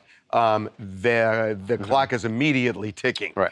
And number two, that when people do this, they often want to show proof of life. And it could be a video, it could be an audio, and none of that has surfaced. So those are two things, to me, that suggest maybe it is not a ransom. I think that's a fair point, right? I mean, it's hard to hold someone who you've abducted and the clock is ticking and you probably wouldn't wait. Time is of the essence when you have abducted someone that you need to get it done. I will say there's one more thing that the FBI and the Pima County detectives are certainly looking at. There was another alleged ransom note sent to a local TV station in Tucson. Right. I don't know what their note looked like, but I'm sure that the authorities are comparing the one that came to our newsroom with the one that came to their newsroom. We don't know. We don't know if it's the same note. Right, we don't. But I'm saying that's going to tell them something also that they're not sharing with us. But the law enforcement is going to know. They're going to have a feeling about these ransom notes based on how similar they are, if they're exactly the same, or if they're completely different. That would lead them to think that's right. Maybe these are hoaxes. And this sheriff is very careful, obviously, about what he's sharing publicly. He doesn't want to compromise his investigation in any way. Robin from North Carolina. This is deeply concerning. She's an 84-year-old woman who needs daily medication to live. There was blood at the crime scene, smashed windows, and now there's conflicting reports about a suspect. I truly hope she's okay and found safe. However, this happens to women every day in this country, and they don't get this kind of national attention. It's important to recognize that women and girls are not safe, whether they're on the street or in their homes. And it's not usually a stranger, and it is not usually an illegal immigrant. It is usually someone they know. It could be somebody they know. Yeah. I mean, look, there are not a lot of reasons why people typically do something like this. So it could be somebody they know. It could be ransom. Well, what you just said. I want to suggest something that Charles and I have talked about yesterday a lot. That, it's not like Nancy Guthrie is this high-profile person, and Right. it almost feels like it has to be somebody. It hatched in Tucson or around It there. has to be a local. It doesn't. She's not that public of a persona that someone's traveling from wherever to pull off this caper. It is. It feels like it's somebody local. That's just what we've been talking about. Yeah. Oh, you're kidding. Yeah. Why not? Yes. By the way, Hey, me again. The mother of a famous person. She's known to be a widow. That is a public knowledge that she lives in this house. Did you know that before this? I didn't. No, because I don't, and that's my point. I don't think that. Yes, her mother Nancy's been on the Today Show occasionally, but she's not out in the public eye that much that anyone would be. Someone in Montana is like, oh yeah, let's go down to Arizona and abduct. I would just throw Savannah's this back. mother. To me, that's the perfect type of vulnerable victim. Someone extremely high profile, the mother who's always on the red carpet with their famous offspring, is a protected individual, is a much tougher target. No, but if you have a softer but to even target, get the idea to do it, people have sick that's ideas. the point. You know what I Yeah, mean? yeah, Like, yeah. I don't know. Joseph had an interesting question. He said, why would they send ransom to a media company? Would you want it low profile? Sending it to the media shows that they have no idea how to contact the family involved in the kidnapping, which I don't know if that's necessarily true. I don't think that's true. I mean, no, I don't think that's true.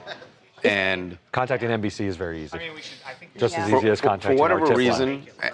look, this wouldn't. If and again, that's if this is note is a legit. ransom. That's not a bizarre thing. We've seen this over decades that criminals, for whatever reason, whatever their reasons are for wanting to publicize what they're doing to remain in the headlines, they often send clues or ransom notes or what have you to the media. Serial killers send them to the media. They go to the media. The Lindbergh ransom note. There are real ransom notes. There's also, to me, in this day and age, a lot of sick people who like to swat and just like attention. Yes. And want to see people spin their wheels, want to throw law enforcement into a tizzy and so forth. Newsrooms, for that matter. Wouldn't they risk getting themselves in trouble? Because isn't that illegal? It's illegal to swat, and people do it all the time. And Yeah. so I think people don't behave rationally, and they behave. A terrible risk. But I don't know. That you have to take them seriously because it's a Oh very no, serious 1000%. I've watched too many swatting documentaries to not take it seriously.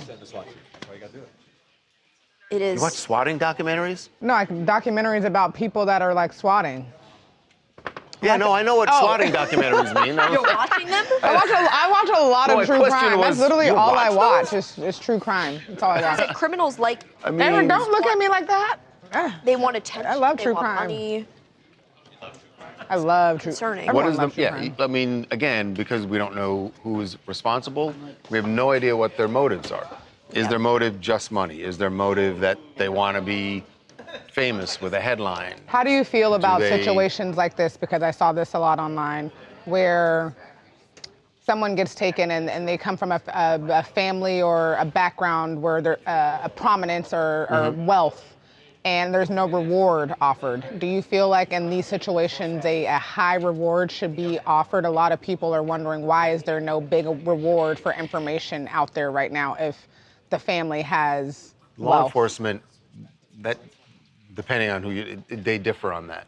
Sometimes, and I think it depends on where they are in the investigation. If they really don't have any tips, they don't have any leads, that's when usually you hear them say, all right, either law enforcement will offer it or the family will offer it. Law enforcement oftentimes will have a conversation with the family and say, look, if it's something you guys want to do, you could do that, or we could. When they need to juice the public to get more information, that's usually when you see that happen. Good answer. And the fact that that hasn't happened might mean that they do have information, right? And they're just waiting to see where it leads.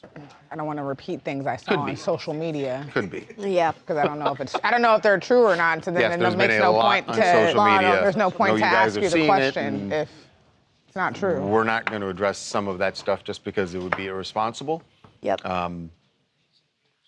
But yes, there's no lack of theories and ideas being floated around there. No. Social media loves to dig and make up theories. It's crazy, actually. It how is crazy. I saw some. Just what people do. There was some ridiculous theory I saw the other day that I was genuinely beginning to believe, and I had to turn off my phone and step away and be like, "What is wrong with me?" Was it true crime?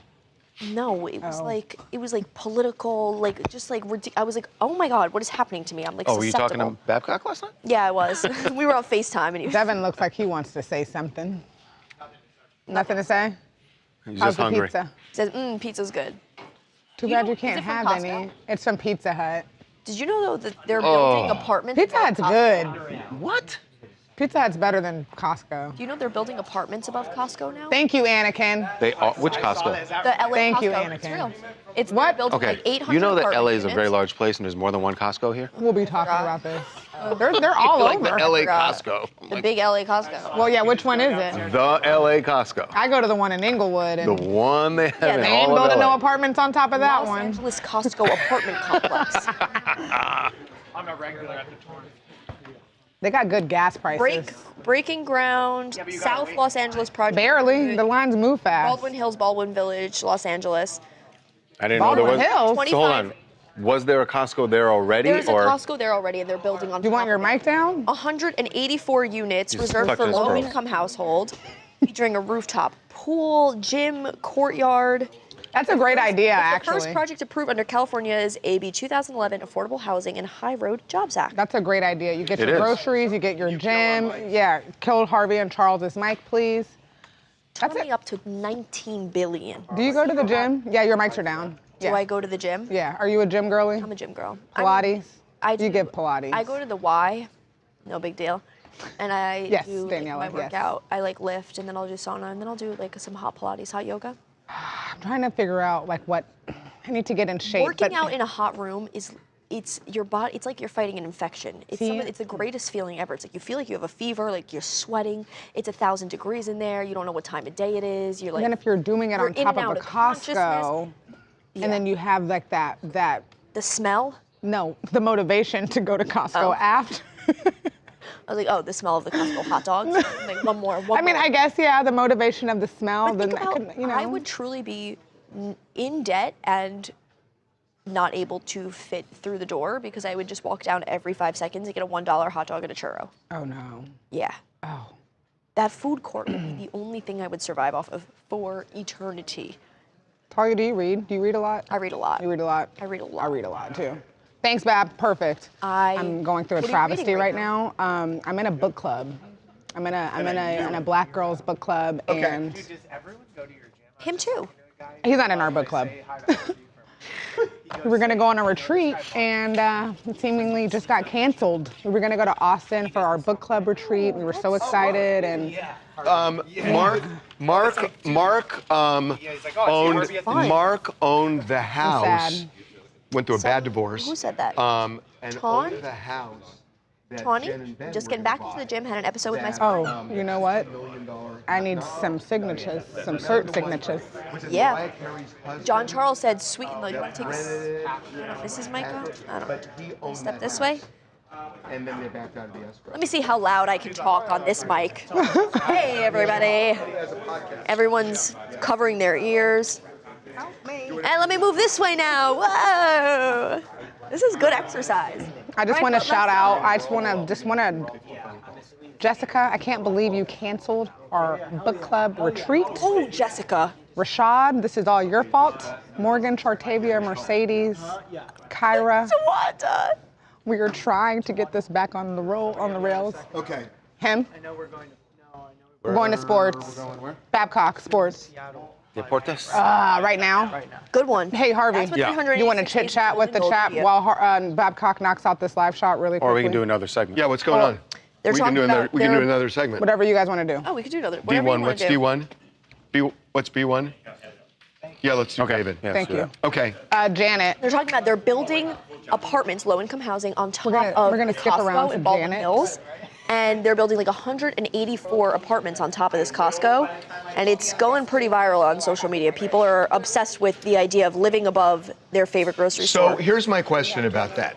If Yeah. you lived above Costco, would you have more than 100 rolls of toilet paper in your house? That's my question. Would you have more than 100 rolls of toilet paper? Would you have... No. Would you have more than 20 pounds of ground beef? I did. I said I got guess 2 right here. That's a good question. Would you be a pack rat if you lived above Costco? That's my question to you. That's a good... And if you how lived, many times a day would you go down for the free samples? Exactly. Right? Oh, and just have lunch at Costco. I've never seen a free sample at Costco. Free sample. At Costco? Oh, yeah. I'm thinking about Whole Foods in my head. I'm like, I've never seen a sample at Whole Foods. Free sample breakfast. Yeah, Costco. Yeah, they get them things out every aisle.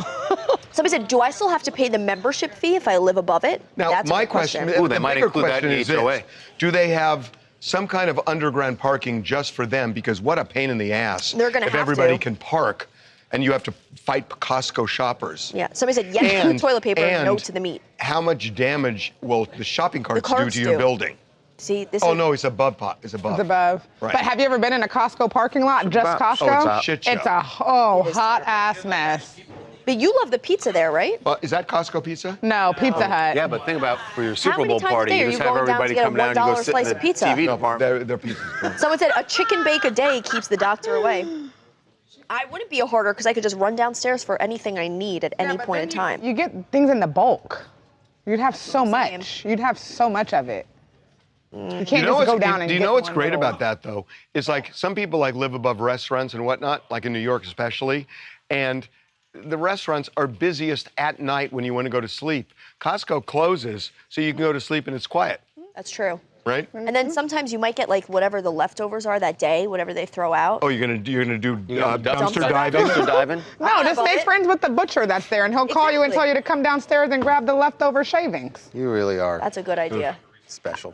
I really am what? Special. Oh, thank You guys, or if you guys are ready, Okay, we let's can do go. D. Yeah, we can do Good D. choice of Babcock? word there. Janet, What do you have to say? for David. Real special. We're doing Babcock or we're doing B? You're doing B. David Okay, with Janet. what's at B? Charles' No, desk. he's not off his live show. We're doing. He's still on his live show. David, okay, let's do this. Here we go.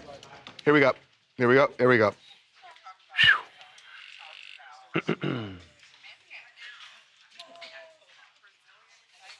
Okay.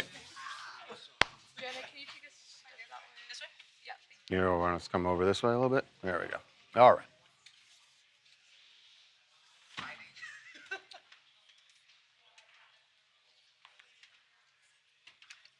Well, the break in the David case that prosecutors wanted, at least, finally happened today.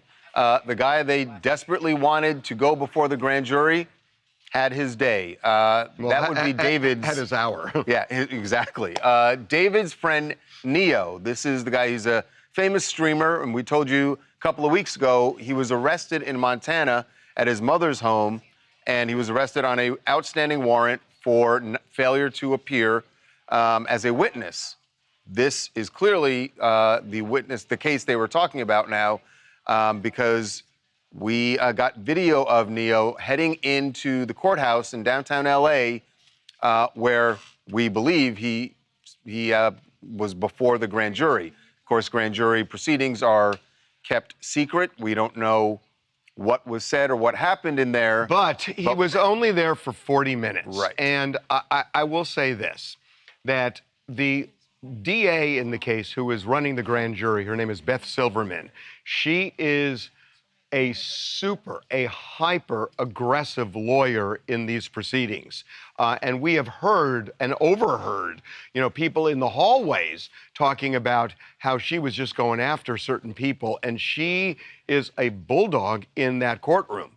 And so you would think that if she is trying to grill Neo and wanted it so much so that she had him extradited from Montana, or at least she had him arrested in Montana, that she had a lot of questions for this guy, and that this was going to last a long time, just as some of the other witnesses lasted a long time. 40 minutes is shockingly short. To me, and I am guessing here because I don't know, and people take the fifth for all sorts of reasons, but it is hard to believe that Beth Silverman had all of these questions asked in 40 minutes. It does not make sense to me. And And so if he took the fifth, this was the last person that we had heard of anyway. And again, it's the grand jury proceeding, so we don't know what's going on. But this was the date we had heard a while ago. In fact, we reported that that February 4th was the day that they were hoping to have a witness before the grand jury. Which is weird because we heard that in December and we thought, why are they waiting? Why didn't they wait until So February? that's, I mean, the only thing that made sense to me was, okay, this is only 40 minutes and you flew this guy out from Montana. Do you think she might have been just so much of a bulldog that she was like not messing around, just like bam, bam, bam, bam, bam, like these are all the questions? Not the way she's operated the entire grand jury. I mean, we've seen people in the hallways, you know, talking about, boy, she would just not let things go. Right, yeah. No, 40 minutes for a good friend when David is the suspect in this case. She would have all sorts of questions. No way. So what does this mean that they are now close? Look, we've been saying all along, we know that David is their suspect. But we've been wondering why is it taking so long to button up the case where they feel they have enough to arrest him? And you're saying so long. That's CSI talk. That's but it is CSI talk. Sometimes, you know, you think that things get buttoned up neatly, very quickly. They don't. I mean, sometimes these things take a long time. What we were told early on, and I believe this from the people we spoke to in law enforcement, this is a very complicated case. Remember that we know they are making a big deal of a trip that David allegedly took to a remote area of Santa Barbara County in the middle of the night and spent a couple of hours there.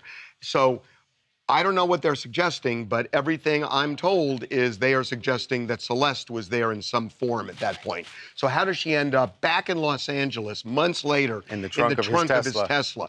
So this is a tough one. What we were told was they believe other people were involved in some respect. So I think this is a really complicated case for them. I really do. I will try to be less CSI. But I want to just say one more thing about Neil. We don't know what happened in that room. The only reason I'm suggesting a possibility is the Fifth Amendment is just the brevity of this testimony. Nicholas Wooldridge, Las Vegas, Nevada. So when we know that Neo Langston was called to the grand jury and he didn't show up the first time, he was picked up on a warrant in Montana. Now, when somebody testifies at the grand jury, they're automatically given immunity unless they waive immunity. So it tells me if the government's calling, or if the state of California is calling him as a witness in the grand jury proceeding, he is not a target of the investigation, but he is a subject. He is a witness, and whatever he testified to at the grand jury, so long as he's answering a question and giving an answer, that answer that he gives, he gets immunity for it. Well, except what you're suggesting is nobody would ever have a reason to take the fifth in a grand jury testimony, yet people do all the time. Well, normally, before you even testify, they're going to want you to try to waive your Fifth Amendment privilege. And if you're not willing to waive it just by testifying in the grand jury, you get immunity for the stuff that you're talking about. So it tells me that if the state's calling him as a witness to the grand jury, unless there's some cooperation agreement, they don't consider him to be like a target of the investigation, but they're using him to gather information against D4VD. Well, I will say he is not a cooperative witness because they had to arrest him to get him there. Hey, Laz. D4VD. Why don't you guys put the David stuff up? I think that's... Now, my only question is, did we... Do you waive... When do you waive the right to plead the Fifth? What's going to look better? The live stream? You wouldn't waive the right. What he was saying about... Yeah, what was he saying? That you would People were waive confused about that. Pled the Fifth? And that guy certainly appeared to be an attorney. Then why don't you use the live stream? Was claiming that you have automatic immunity when you go before a grand jury. Like a Good Samaritan type thing? Is that what he just said about... I don't think that's true. That you ought to have automatic immunity before a grand jury? That was... So you can't... I don't think it's true.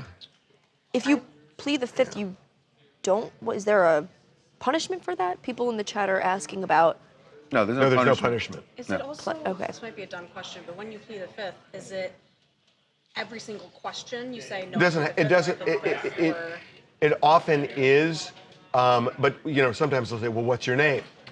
And and then you and you answer. So it's kind of all over the boards. But if you open the door, sometimes they argue you're waiving immunity. But it's complicated. But 40 minutes, to me, it's like this would have taken a day, 2 days, if this were really going back and forth. No, 40 minutes, no way. Yeah.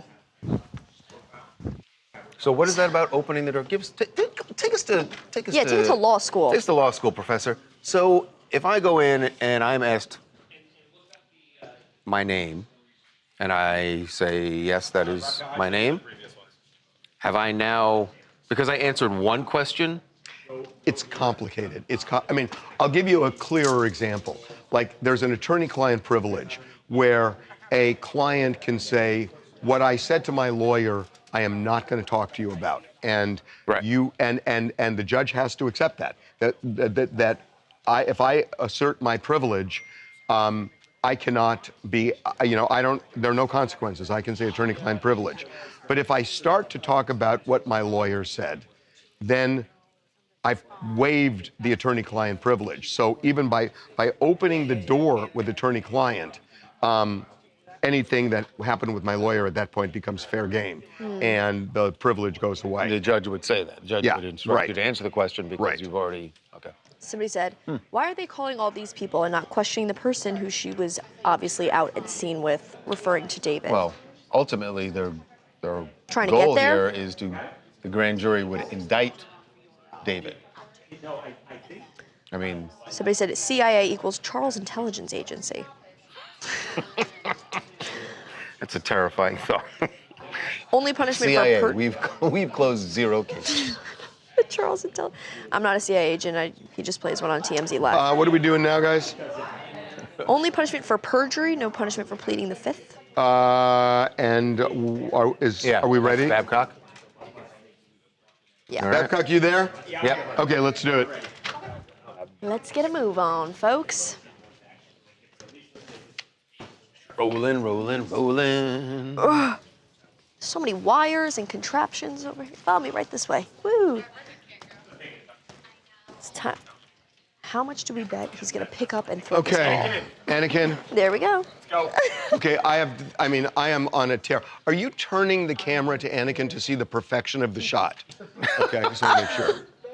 Yeah. I have a stitch in my You side. ready? Wow. I've done better. Wow. Okay, one more. Good one, Things Harv. that Stand up, pass it's easier. for athletic prowess in this room. I need one more. You were better yesterday. I was much better yesterday. One more. Nice. Now, You got to split the difference. now I'm going to split the difference, and here it comes a There it perfect is. shot. Perfect. Ah, fuck. One more. One more. I think I'd rather watch can't do you it. bowl. This is... I love bowling. Yeah, I know. Okay.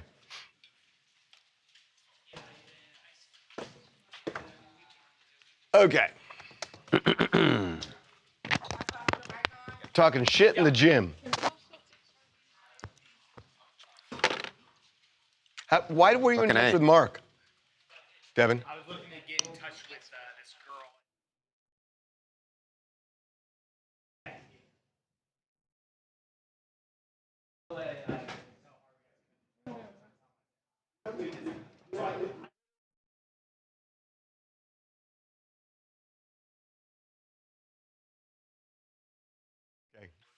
Social club. Yeah. One of those gyms. I'm starting to think it's a gym. Yeah. Hey, see you in the...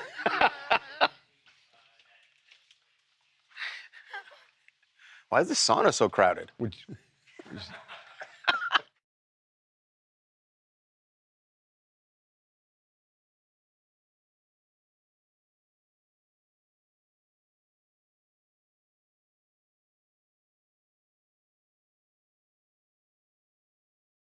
Think of a social club. You think of a gym. bar? No. You think of a restaurant? At a gym, it would be that everyone, instead of actually working out, they go sit in the sauna and chat. That's it. Phobic? Just chatting in the sauna. Unbelievable. By the way, there's no sauna. And you are really That was not. It was absolutely, undeniably. And why are you laughing? Why did you get it? I'm laughing because you got it I'm immediately. laughing because I knew you would think that. And that's why it you makes said it that. Funny. No, That's it's why you not. said it. Devin said it. He went. Well, Devin said it, Jim. Charles, The only homophobia is not person laughing worse matter. than you is him. And Beckerman. Homophobia and Beckerman. is not a Beckerman's laughing matter. Beckerman owns it. Right. God. Sure. Oh, this place. Guys, it's 2026. Question. Shut up, that guy. There's some heated rivalry shit going on down here. All right. Okay.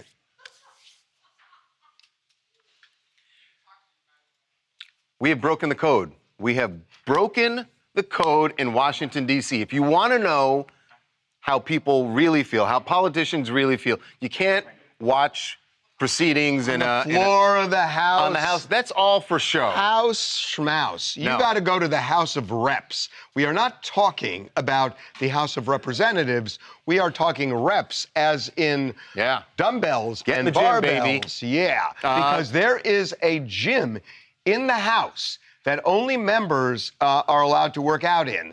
And there are Democrats and Republicans, and they talk a lot of crap. That's what we learned from Congressman Eric Swalwell, the congressman from California who is now running for governor of California. But we ran into him in D.C. and asked him about what goes down in the House of Reps. This is really, really interesting. The truth really comes out in the congressional gym. Tell me. Republicans and Democrats work out together. That's where I see who they really are, and it's quite frustrating because, the that they talk about the president and knowing that what he's doing is wrong, but you also hear the fear that they're hearing at home. Don't speak up. Don't be the tallest poppy in the field, as one of them said. Basically, protect your family, because when you go after this guy, the violence comes and the threats come. And I think it's mostly rooted in fear. I used to think it's that they were afraid of losing their job. I think that might be a little bit of it, but I think it's the fear that they've expressed to me that if they speak out against Donald Trump, he sends his Twitter army at them and their lives change. And, it's a sad state of affairs that the president has brought that. But I also think, as I said, maybe you should get a different job. Maybe this isn't the arena. So what's really interesting about that, a couple of things. One is just that they are more open, because, look, we've heard, our recon is that, there are a lot of Republicans who privately say things that they don't say publicly about the administration. But what I found really interesting about Swalwell, he's not saying it's even so much Trump will have revenge on them. He's saying that there are people out there that will literally risk the safety of them and their family.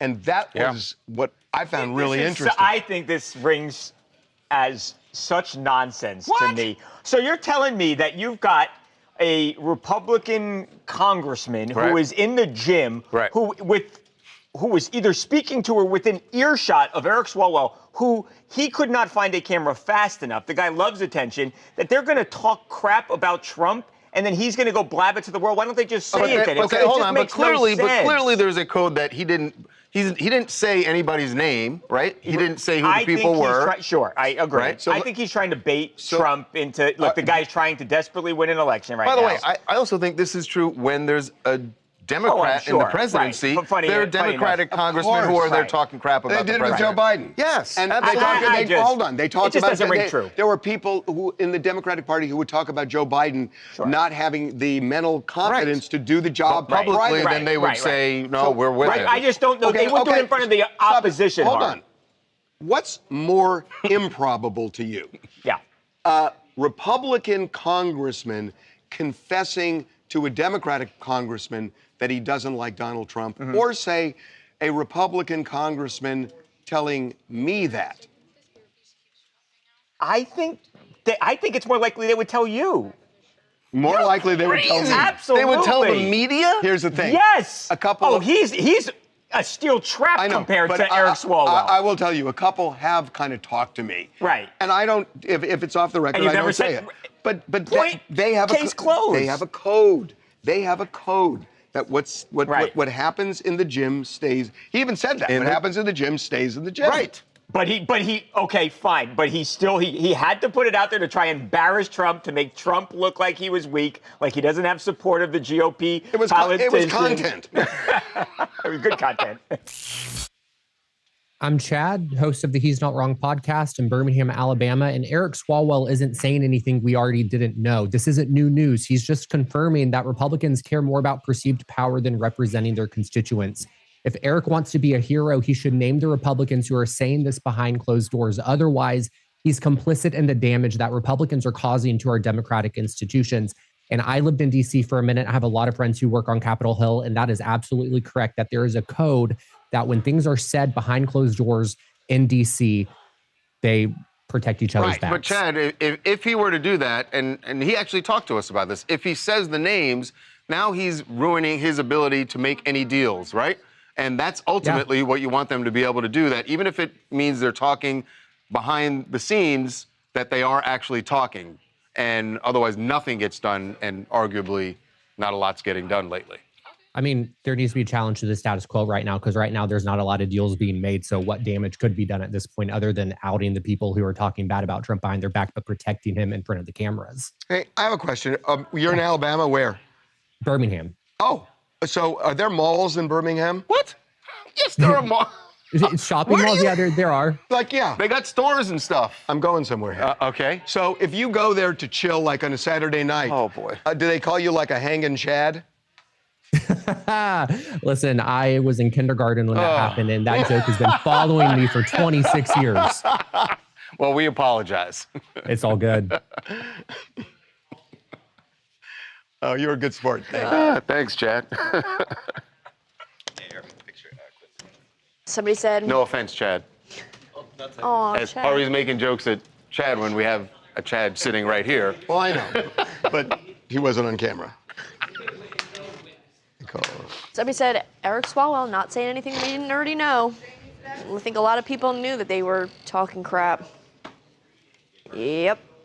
What you would hope that Eric Swalwell could do is, in conversation with some of these folks, convince them why it would be beneficial, why it would be best for the country to say that, to publicly say, I disagree with the president on this particular issue. Yes, I'm still backing him. I'm a Republican all the way, but on this particular issue, I disagree with him. And that's what doesn't happen anymore. No one's allowed to have, in D.C., no one's allowed to have independent thought. Right. It appears to be like an all or nothing type situation. Yeah. Yeah. That's there. And it that's shouldn't be right. There's no nuance allowed in D.C. anymore. Krista, this one's for you, baby. Yeah, Krista. Did I? You want me to do? Yeah, Talia, she also would like your signature, so if you don't mind coming right after. Hello, me. All right. Whatever. Shout out to Chad Krista. reminds me of the SNL pool boy, LOL. Did you guys see that there's a new SNL coming out in the UK? No. Like, is SNL? SNL UK, SNL yeah. UK? Isn't that crazy? Good Ooh, for that's them. a good one. Thanks. I've been trying out new ones.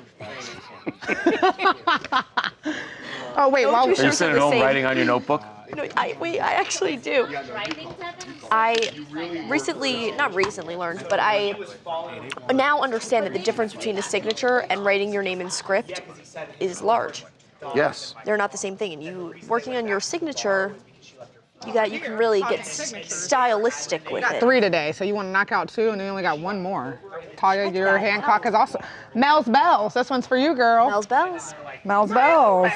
Do you guys remember that? The Burger King commercial? Ding, fries are done. Ding, fries are done. I gotta run. That reminds me of the bells. Dong. I work at Burger King, making tasty. And then you can give it to Charlie Neff after.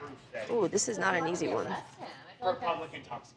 Devin, can you come sign this? And Charlie Neff. So he didn't get it.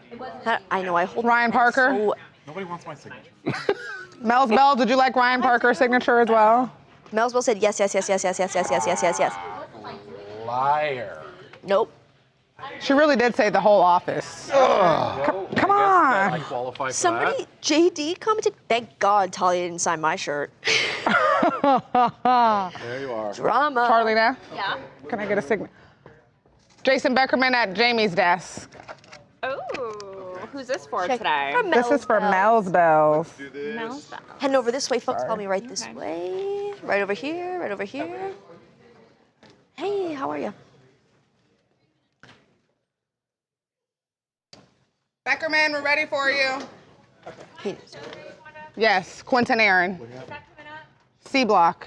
Where? Yes, I think you'll be after over this here. one. They're working on something. That was a Harvey-esque yawn you had. Had to get up a little bit earlier this Danny morning. fan said, I specifically asked for Ryan Parker's signature. Hell He yeah. specifically asked for Ryan Parker. Mel's Bell said yes. Mel's Bell said yes, Ryan Parker. Thank you. See, guys, doing the Lord's work over here. Anybody want Jamie's signature? Nope. Nope. It sucks anyways. You don't want it. It's not good. It's cat scratch. You wouldn't know whose it is. Getting emotional? No, just tired. Oh. Buffalo Soldier. It's always my excuse. Oh. No, I'm just fucking tired. That's it. Allergies. Allergies? You Just tired? You're not feeling tired. well? That's my always go-to. I'm like, You guys are over here, Harvey. This way. Okay. Switch sides. Beckerman.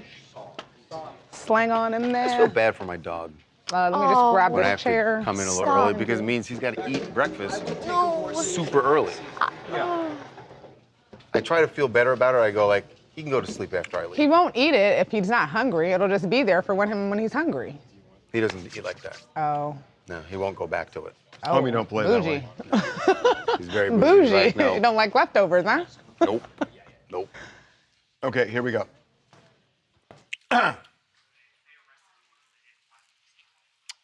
This is 9 News Australia. Is that? Okay.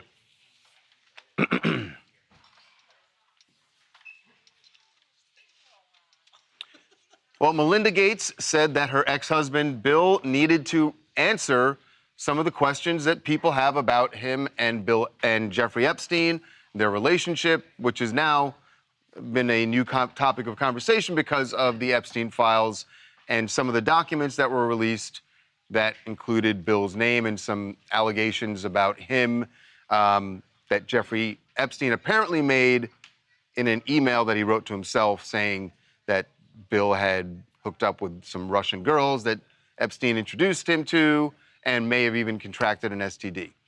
Bill Gates, I don't know that he's doing this because Melinda said he needed to answer, but it's not coincidental. But he has answered this. He did an interview with 9 News in Australia and indeed talked about Epstein, how they met, and what the nature of their relationship was.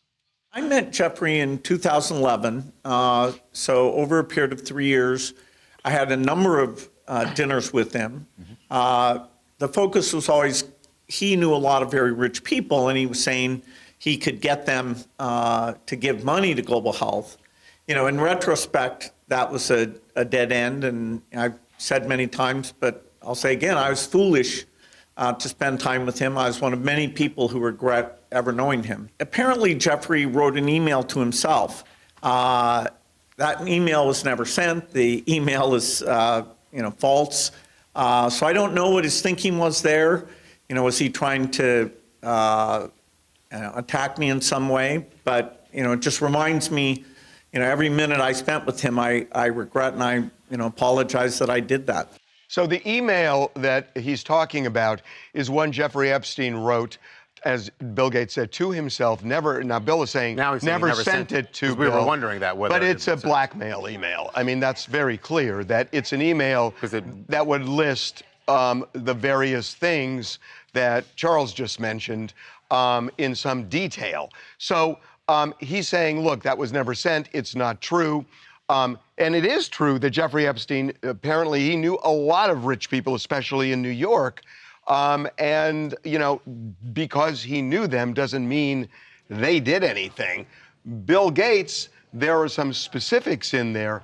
What I find interesting is it felt like, and I'm not judging it, but it felt like Melinda was not buying it. It seems entirely true. We know that Melinda has accused him of adultery in the past. He's even admitted to adultery in the past. But the Epstein stuff. But the Epstein stuff, right, she's not buying it. It does seem that the self-serving nature of what Jeffrey Epstein was saying seems a little far-fetched. We talked about it a little bit, saying that he was trying to get prescription medications to slip from Epstein to slip into her food. You couldn't get it from a doctor. 1,000 doctors to get that. Why would you go to a scumbag like Epstein to get it? Right. That seems untrue. And then know that he would have that over you. Right. But Epstein, but Melinda she doesn't know what to believe, but she doesn't believe him when his denials. Well, when you listen, she goes, it's not so much I don't get it. It's like she kind of feels like some things are true, and it may not even be stuff that is in the files, and maybe it's something that she knows or believes. Right. Yeah. But she believes, at least my takeaway from listening to her interview is, she believes there's something that happened between Bill Gates and Jeffrey Epstein that she cannot abide by. Can I just offer another view of that? Because what she said was, it brings back really awful feelings and memories for me. I mean, maybe it's just the adultery, right? That whether or not, and Bill Gates is denying that never happened with anyone that Epstein introduced him to, but for Melinda, it just brings up the adultery that he has admitted to. Maybe, we don't know. Maybe that's what she never said.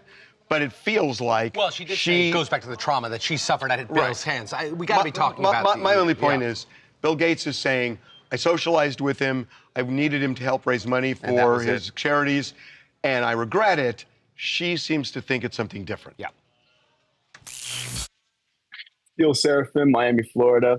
Jeffrey Epstein writes this email to himself talking about details with STDs, antibiotics, Russian prostitutes, the whole deal. And his only explanation for it now, Bill Gates, is that Jeffrey Epstein was going into some creative writing. Weirdly enough, Melinda Gates doesn't share the same thoughts on that. She says that she has unbelievable sadness about what was going on with Bill Gates. These rich people, these politicians, these media conglomerates will always have the excuse as to why they were affiliated with Epstein, whether they're on the island, the flight logs, etc. I mean, Harvey Levin, you yourself were mentioned in the files by name. Mike Citrick, a crisis PR manager, calls you a good friend in an email to Jeffrey Epstein. I guess if Bill Gates has his excuse, what's yours? But that's true, that Mike Citrick said that I was a good friend of Mike Citrick's. Right. Which I know Mike Citrick. I've met him once. But we certainly have talked to Mike Citrick, but that's okay. Yes. And so? But in the email, he's talking about how we can get TMZ to shift coverage in order to benefit Jeffrey Epstein. Right. If you really only met him once and he wasn't really a good friend, then why is he talking about shifting TMZ's media coverage? Well, he didn't, though.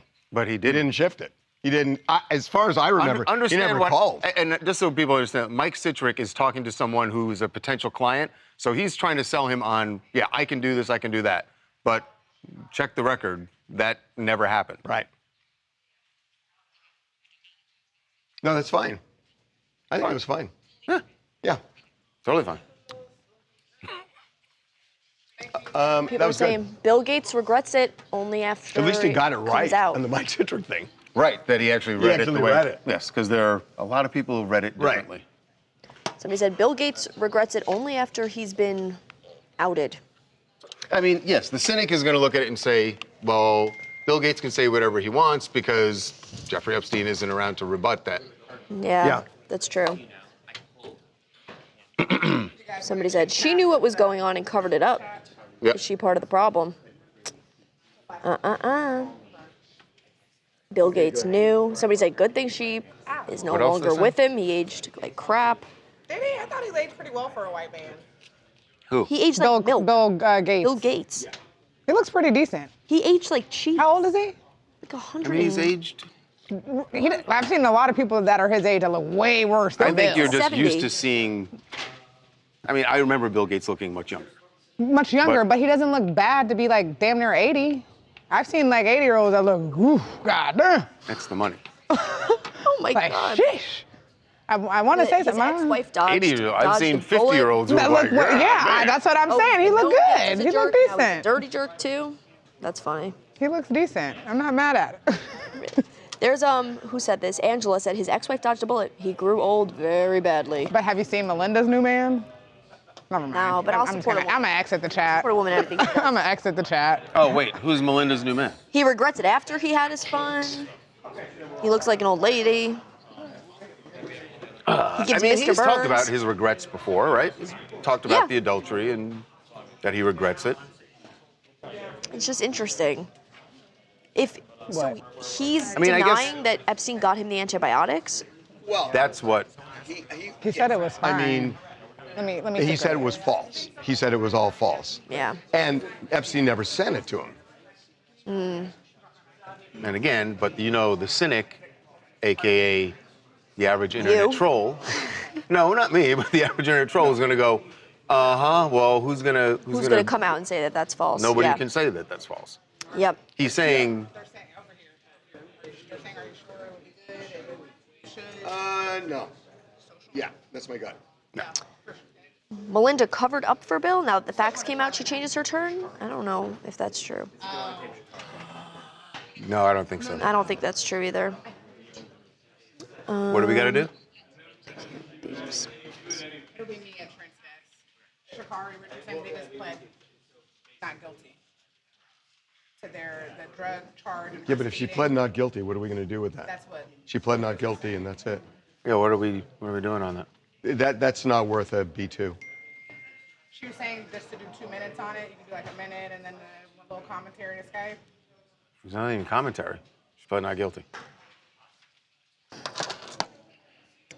He's worth $104.3 billion. Well, we can't do Jasmine and B2 because we just did Swalwell and B2. 104.3 billion. I mean, Lil Jon. Bill. Interesting, but I don't know. What do you have as D2? Let's do Halle Berry as B2. I'm just kidding. Oh, and we'll do Jasmine as D2. Okay, let's go. Halle Berry was also going to be Babcock because it was lower in the show. So. Yeah, we got to get somebody else. Yeah. It was going to be because he was lower, but now I need to find someone else. He's on something else as well.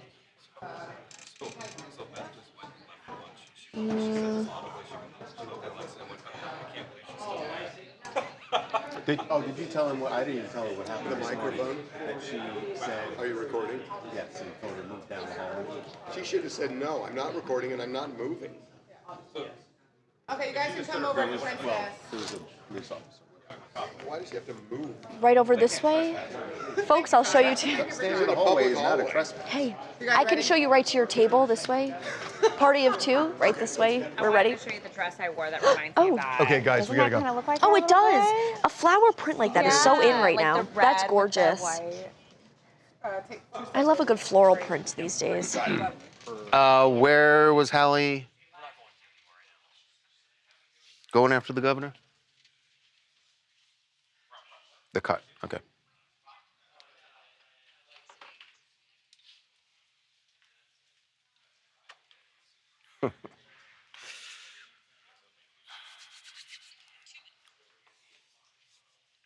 Okay. Was that just last month? Why does it feel like it was? That was December. It was December? Yeah, I think unless I'm. Yeah, I think you're right. Okay. Well, Halle Berry is waiting on a call. Not from me. I mean, I wish she was waiting on a call from me. Sorry. No, she is still waiting on a call from Governor Gavin Newsom. Remember, back in December, Halle very publicly called him out for a not signing into law some funding that would have aided in menopause research here in California. And she called him out about it while at an event in New York. And then we got him out at the airport when he was leaving New York. And he said, oh, it's all been worked out. I've spoken to her people. She just didn't know that it was all worked out, and it's all in the next budget. It's going to be great. So, end of story, right? No. Nope. Halle Berry told The Cut that absolutely nothing has happened with the governor, and she's trying to, she is shaming him over it. She said, it's disturbing when people say they're going to do things and then they don't. But he heard what I said. If he is going to run to be our next president, he can't sleep on women. Wake up, Gavin. So what Gavin Newsom did say is it's going to be in the next budget. Next budget. That right. hasn't happened yet. So I'm not sure. So we wouldn't know. Right. We wouldn't know now because the next budget, they're not approving that until what? March, April, May? Right. So But maybe she was saying that she expected Gavin to kind of personally reach out to her and have a conversation. That's exactly what she said. That's a little bit of a flex. Is it a flex? Yeah. Why does she need a phone call? Because she's saying that why would he go out and say that we were going to reconcile it and we talked and he never even reached out for a phone call, an email, a text message? Then don't go as far if you're Gavin to say, oh, we've reached out and no, you haven't. Yeah, but hold your horses, Hallie. I mean, he said something cheeky lie. Hold your horses in that. See what he does with the budget. If he puts But why would he say that we reached out because and he said, I'm apologized? going to do it. He said, I am going to do it. And let's In see addition to... What if he does it? What if he does it? Okay, she didn't get a phone call. All right, That's all she's saying. If he does it, That's great. all she said. But at this point, I get why she would be skeptical whether a politician said something on camera, but then didn't actually say it to me on the phone, say it to me personally. But he's gone. I would be skeptical He's too. That's on record publicly saying it's going to be in the budget. If it's not, she can destroy him. And if it is, here's my she final got point. what she Here's wanted. my final point. If you have an invitation to call Halle Berry and she's waiting for your call, why would you never call her? That's a fair point. Nice. Good job. Okay. Going to... Give me the number. I'll call her. Oh. Angela said, why should taxpayer money be used for Can you research kill on our mic? menopause? I don't... honestly, Corey, I don't know. Question. Angela, you let it in the comments. Why should taxpayer money be used for research for menopause? Just because she's at the age now of menopause? Why wasn't she fighting for this prior to her being in menopause? These are all interesting questions. I think maybe, yeah, you don't know till you know. And then maybe she's trying to now help other women care about it before it happens to them too. But that was the fifth story. Crystal said, why does she need a phone call? I wish Hallie would have reached out to him again first before blasting him publicly. You know what I'm saying? Yeah. Halle Berry, you go, girl. Thanks. He is a slippery snake. Interesting. Somebody said, I knew a guy named Horse that worked for the Pentagon. Wow, that is interesting. Taxpayers' money should be used on research into her wardrobe. So now we're going to C block. Just relaxing. Going over to... Russia, today. Are they working on? Hi. That's an interesting point, Angela. You thinking, why should taxpayer money be used for research for menopause just because she's at the age of now menopause? Why wasn't she fighting for this prior to her being in menopause? Thank you. It's really Brendan I was looking out for. Yeah, thank you. Sorry, my bad. Well, she's not saying she wants the research done just for her personally, but she's speaking up on behalf of women who are struggling with menopause. That's true. Do you think people are kind of like, well, why you care about it now? Why didn't you care about it before? But you don't really know until you know. Yeah, that totally makes sense. She wasn't experiencing it. Yeah. I mean, yes, you could say, why didn't she listen to someone else who was going through menopause? But she's going to be that person for other people. Yeah, I don't know. Maybe. I haven't heard of many people speak out about menopause. And it affects all of us. As well you shouldn't. It affects all of us. So we said, Charles isn't thinking. He's just thinking about that dog. Not thinking about the dog. He's fine. Can you bring him in? No. Why? Is it like a legal thing? Or is it like a We're not personal? supposed to have dogs here. Courtney will kick him. Courtney hates dogs. I don't believe that. When we do the puppy bowl thing, we have to keep Courtney I don't believe back that. in. She doesn't. Courtney, I no, don't believe because that. it's true. She's like Cruella de Vil. She'll come out. Aiden's hosting live that day, but I really want to be involved in some way. So I'm just letting you know, so that way you could be like really stick up for me and let me hold. I'll just be like a puppy assistant, a PA, a puppy assistant. Does that work for you? Sure. Okay. Yes. Thanks. Sweet. It's official. I'm gonna put you down for that.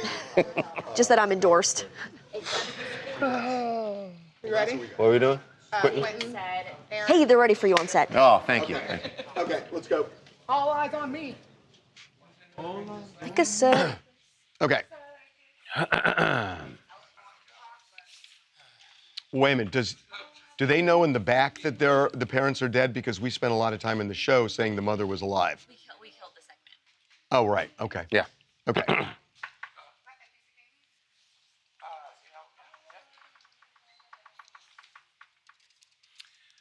Well, as if Quentin Aaron, the star of The Blind Side, was not going through enough just with his health. You remember we reported that he had suffered a spinal stroke. He is still in the hospital. He was on partial life support to help him breathe for a while. And his family is hoping he's going to make a full recovery. But in the middle of dealing with all of that, they've now discovered that something isn't what they thought it was when it comes to Quentin's wife, a woman named Margarita. And she, according to the family, is not actually his wife, and in fact, is married to someone else. So how in the world do they not know this? How do they not know? Well, but there's an issue here. The issue is who's making medical decisions for Quentin. She is not married to him, so she has acknowledged that, by the way. We've spoken to her, and so she does not automatically have any kind of right to make medical decisions. It would either be next of kin or somebody who might have a power of attorney to make medical decisions. Right. It would be one of those two. And the question then is, who's making the medical decision? Now, because it's hard for me to believe that unless she's just lying to the hospital, that the hospital's just blindly listening to her. Just blindly listening to her. I mean, there are people in Quentin's family who've said to us that's their concern, that she is making decisions. Yeah, but so she's Aaron's telling you something different. Yeah, so Aaron's brother, Jared, gave us a statement basically saying that he fears for his brother's life because the whole family had been questioning who Margarita is. None of them were at this, alleged wedding. So when the family discovered that she was not, in fact, a legal wife, now they're worried, has she been making medical decisions? And that's what the brother is accusing her of. However, like you guys said, we spoke to Margarita, who says that she hasn't been making any medical decisions. But the family is saying, they really don't want her there. They feel like there's a lot of questions revolving around who she is. Is he conscious? So we're told that he is somewhat conscious and aware, but he is still in very serious condition. Well, no, but if he's conscious enough to have a conversation with them to say So the brother- he could make the decisions himself. Yes. But the brother is saying he's not looping in Quentin about all this family drama because he's worried it's going to affect his health. So it's unclear exactly, who's really making the big calls when it comes to his health. It could be him, but it doesn't sound like they don't really want to overwhelm him as well as he's recovering from a very serious medical situation. Is Jared at the hospital? So Jared, actually, that's another thing. The family is saying that none of them have been able to see Quentin. But here's what doesn't make sense. That if they're concerned about this, all they have to do is call the hospital and say, she's not married to him and she doesn't have a power of attorney, so she should not be making decisions. And the hospital's Right, and going whoever to do the does right have thing. the power of attorney is to make themselves Or next of kin. Right. But if it's as simple as making a call to the hospital saying, she is not married to him, and then it's going to set off alarm bells. And if she is making decisions, that would stop. So they could solve it with one phone call. Yeah. So my name is Anusha. I'm from Southern California. And first of all, I think it's a cause for concern when her family is also confirming the same story, not his family, her family. And the fact that no one really knows what's going on, like you would really have to wonder, what is she going to gain from it? I think that's the real question to be asked, because that really is the question here. Yeah. I mean, there's definitely the medical part of it. Something doesn't make sense. And there's also just the family shock about what's going on with the spiritual wife. Okay. That was C. So we've done A, B, C, have we not done anything else? We've done D1. Somebody a said D2 is what? It usually means that they don't sound close to him, probably after his money, like a fake wife. I don't know about that. No one wants to make decisions off a margarita. Wow. That was Brandy. Brandy, that was cheeky. Wow. Brandy, that was cheeky. Yeah. That was a good one. Nobody wants to make a decision off a margarita. Somebody said that. Not waffle one, anyway. Yeah. It is the But best two. It is the best pizza, though. Oh, Yeah, it boy. is. And then there's the pizza part That of it. thin crust. Barbara said, was he not close to the family? That's why they know nothing about her or him? I do have a Yeah, it does seem like burning they're a bit question for you estranged. guys. Yeah, And ask we're away. gonna have to, as soon as Eric sits down, we're gonna have to go. What's better, thin crust or thick, or Chicago style thick Chicago? crust? All right. Folks, thin or thick I have a crust? very strong view on this. Drop it in the chat, and after we're done with this, I'll give you everybody's consensus. Thin or deep dish? Thin or deep dish pizza? Why do we have to get all fancy? Thin or thick crust? There's a Little crust, big There's crust. actually a right and wrong to Let's this. keep it. Let's Okay. keep it real here and just call it what it is. You want to know New York or Chicago? Yeah. Yeah. I mean, I like to make it more of a battle. Although it's New York I will versus say, Chicago. I will say that yeah, you could say New York and Chicago, but You can't get deep dish in Los Detroit? Angeles has perfected with super thin. What? The Ozempic pizza. Get out of here. Pizza? Now we're done. Everyone's saying thin. LA is not in this Super conversation. thin crust. LA is not in I'm this sorry, that's conversation. It is. No, it is At all. I'm not. saying thin. Sorry, Corey. I've lived in both places too. Charles, remember. And LA is not in this I have conversation. been numerous times Captain to cauliflower cut crust over here. numerous times to a pizza place on 69th and Columbus. Whatever, man. Numerous That's times. I've never heard. That's the hottest take I've ever heard you say. I've Numerous never heard times. anyone, even locals, We say got LA's in the fancy pizza. stuffed. The thin crust in New York is not as thin as the super thin crust in LA. Yeah, because everybody here is like borderline I mean, bulimic. did they It's put like- put Yes. LA in the chat? No one's gonna vote for LA. In So the far, poll. LA is 50% not of people I'm are just saying saying, thin. chat. Thin crust or deep dish? Which is it? I'll let you know. York, We got a Yeah. poll in the chat going. Okay, here we go. Eric's ready. Got it. Here we go. Is she North Carolina or South Carolina? Texas. That's what I thought. That's what I thought. Okay. 20% currently Congresswoman. All right. Here we go. Man, we are learning all sorts of things in D.C. Yeah. It's good to be back in D.C. It is nice to be back. And next up is Congresswoman Jasmine Crockett, who is never, ever been one to hold her tongue. She actually speaks her mind when they're having these hearings in Congress. But we talked to her about someone who's become a bit of a polarizing figure. A lightning rod. That would be Nicki Minaj. And obviously, we've been talking about Nicki Minaj suddenly becoming very political and showing up at all sorts of events with the president. So we got her reaction to this, but don't just listen to her. Look at her expression when our photog first asked her the question. I wanted to ask about Nicki Minaj, because she's like, very in the news these days, has like, you're doing a face right now. We don't mess with Nicki. I will be clear, I have always loved Cardi more. Okay. And clearly my instincts were right to love on Cardi more than Nicki. I just don't do sellouts. And especially with her being an immigrant, then deciding to go and cozy up to this administration that is specifically putting targets on the backs of immigrants and anyone who stands with them. I don't know if it's because she looking for some papers for some people, or if she's looking for them other papers, because I hear that she got family members that's got a little, a few little issues, right? And You know how they're doing a Turning Points halftime show? Kid Rock is headlining.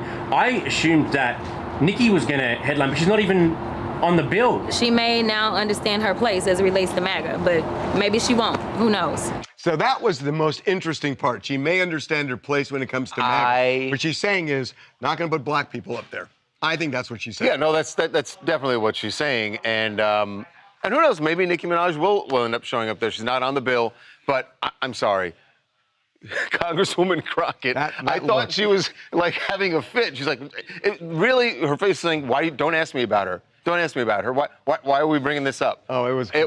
That was classic. I love this. That reaction shows this is she's wading into a divide that's way bigger than left versus right. It's Barty Gang versus Barb's.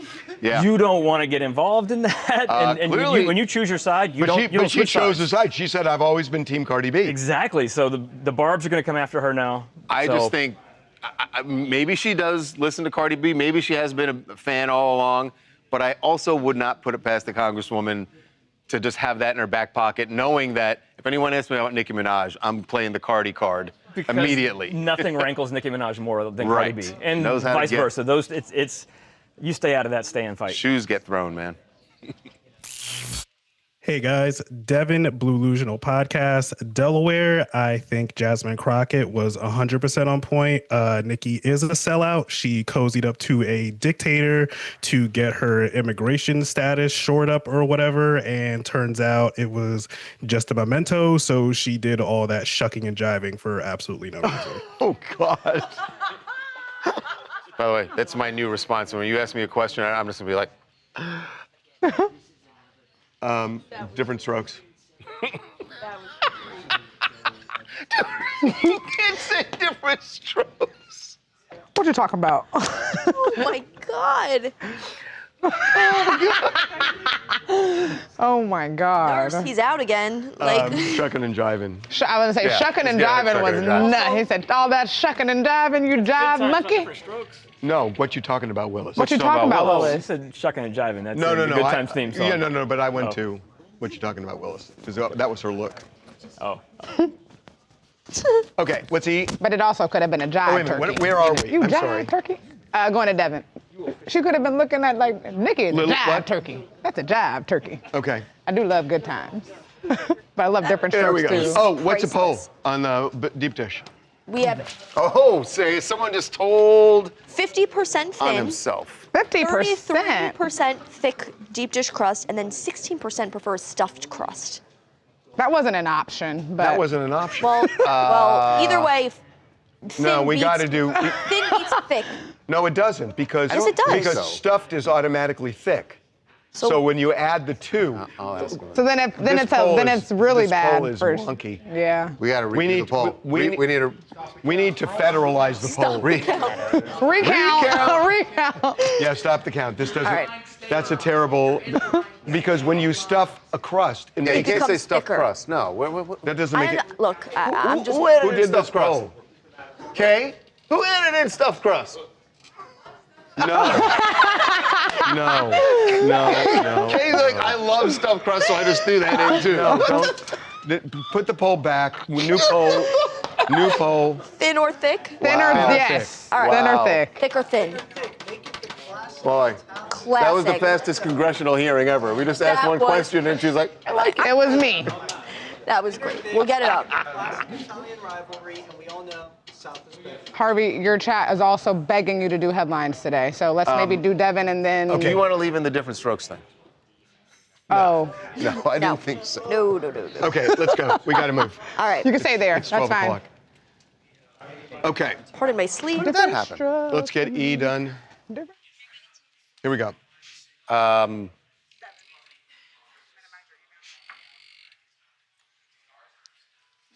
Devin, wait.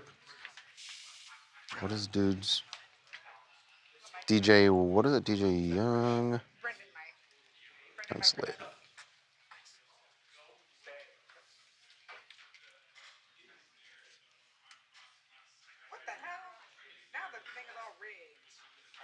Yeah.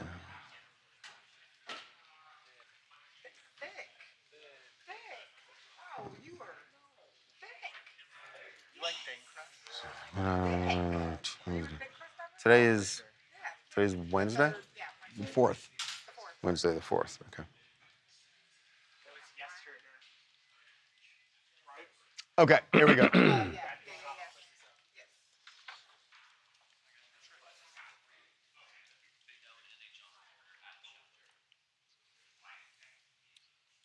While there's all this attention, deservedly, on Savannah Guthrie and the apparent abduction of her mother, another celeb is dealing with a missing persons case. That is Lil Jon, who says his son went missing in Georgia yesterday. And this is a different sort of case. What the facts that we know at this point is that he left home on his own, but no one's seen or heard from him since he left. And I'm not. What wasn't clear to me is why he left the home. They announced this on Tuesday. It's unclear exactly when he actually left the home, but they just announced. They announced the missing persons thing yesterday. The thing that's odd about this is they say he doesn't have a cell phone on him. He could be disoriented, and no one has seen him since he left the home.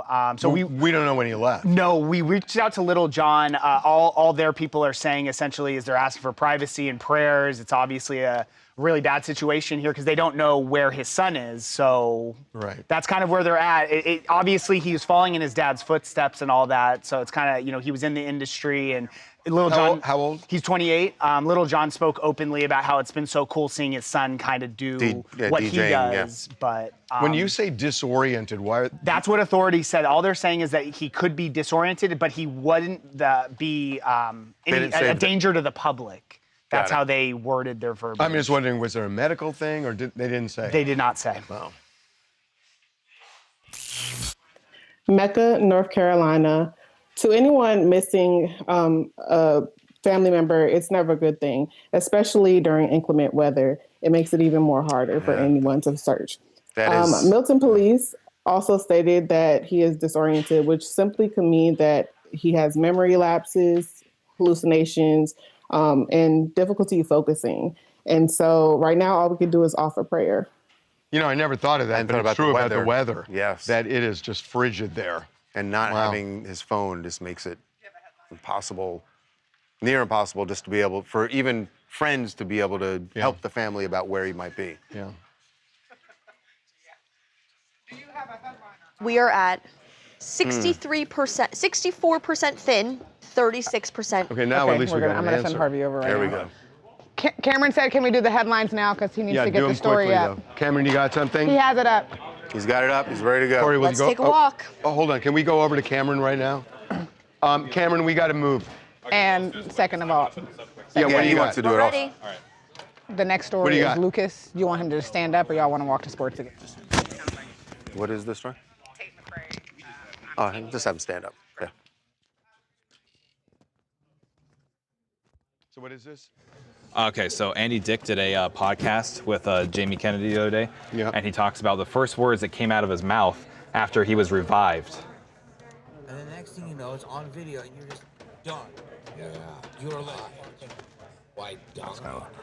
Did you die? That's what they say. They say, Let me just go. that stuff Narcan. And I said, There we go. sat up, and I said, where's the vodka? So his first words after being revived, where's the vodka? See, what we can't do on this is, I don't want to make fun of this because Andy has a really severe problem. Mm-hmm. And we shouldn't it can't be something that makes fun of it. No. But more of a serious headline. Yeah. When his first question, when he's just got this huge alcohol problem, substance abuse problem, where's the vodka, when he's revived by Narcan. Mm-hmm. So on this one, returning it, and it can't be funny, okay? Yep. Okay. Drop your polls in the chat. What are we doing in F? Serious, not funny. What are we doing in F? Come in right here. Come in right here. Lucas has got to stand up. Okay. And then Pardon my step here. CBC. Okay. Okay, let's go. We got to move. I got the other show to do. Okay. Yes. Got it. Well, I got to get this. I got to get it done. Okay. So aggressively signing that was the. Yeah, we're gonna sit like this. All right, fine. Okay. Okay. Got it. Can you zero the clock? Okay. It's almost time for the Olympics. Cannot wait for it to all begin. And NBC, as you would expect, is enlisting some celebrity help to promote their coverage. But the celebrity they got is confusing a lot of people, especially in Canada, because Tate McRae is a Canadian treasure. So what is she doing promoting Team USA? Watch. A lot of people don't care. Oh, hi. I'm a bit lost. Look in the mirror Don't cry. I'm nobody. Nobody's girl, that is. I'm trying to get to Milan for an amazing opening ceremony and meet Team USA. Then it's the weekend with America's best skating for gold and Lindsey Vohn's epic comeback. And back to the States for the big game, Super Bowl 60. I don't get the outrage here because, number one, she's beautiful, so that changes a lot. Well, she said, I want to meet Team USA. Yeah, but so what? I mean, she's in Canada. Canada was a friend of ours. And so what? She's rooting for the United States. I mean, they also did one with Dua Lipa, and she's also, and Dua Lipa's not American. But I think the part of the issue here is that Tate McRae, a lot of her rise was tied to her being Canada's next big pop star and all that. She's from Calgary. Well, she could be People are Canada's saying you next should big be pop more star. proud of your country. So let me ask you. I don't think it's fair to hold say on. she's not proud of her country. So what about Justin Bieber? He's not in this. No, can advertising. Justin Bieber root for the United States since he's a Canadian? I mean, I don't think he ever has. Those aren't Olympic rules. The Olympic rules are you root for your country. That's it. There's no rule that says that. Yes, there is. Bieber's never been dragged for not rooting for Canada. He's always been representative, and he's always rooted for the Maple Leafs in the NHL. Guys, I mean, he has I think, always been listen, firmly with you hit Canada. on this. This is pretty obvious. Dua Lipa, Tate McRae, I don't know who else they've got doing the promos, but They're it really seems like there's a hot. pattern. Yeah. Let's just get really hot pop stars to do our promos, and who cares what country they're So from. don't specify Lindsey Vonn or meeting Team USA. Say, I'm excited for But they're all doing the it for action. NBC, which is carrying the Olympics in the U.S. God, chill, man. Hi, my name is Claire. I'm from Orange County, California, and I agree. I think the people getting so up in arms about this need to pull their heads out of their butts, join the real world, and look around and realize, like, this is not a big deal at all. First of all, this ad was for watching the Olympics on NBC. It wasn't, like, paid for by Team USA itself. And also, like, it's an ad. She gets paid for this. For a big enough check, like, I would do an ad promoting Team North Korea. Like, it's not that big of a deal. Exactly. Preach. What else you guys want Would to you talk talk to the owl, though?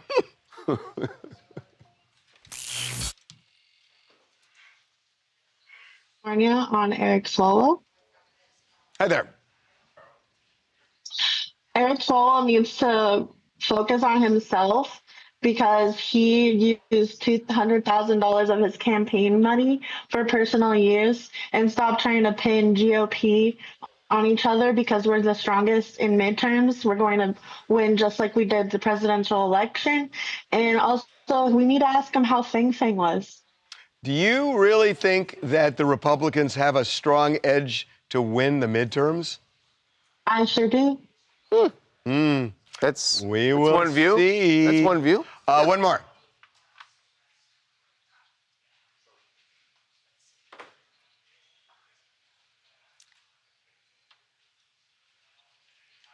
Chiefluencer, Seattle, 31 years old. Honestly, when we take a look at the case that's going on, it's really important that we remember to make sure all the facts of the case get presented to a judge, jury, and a court system before we make any assumptions. You're talking about David. Of course, yes. And the Celeste Rivas case, Yeah. you know? It's important for us to remember this is a young girl. She was 14 at the time. So we really need to make sure that we place a lot of empathy in this whole case, but make sure that we allow the facts of the case to play through. Well, they're definitely not rushing here. There is no rush to judgment, but we will see what happens. My guess is they're bringing this in for a landing sooner rather than later.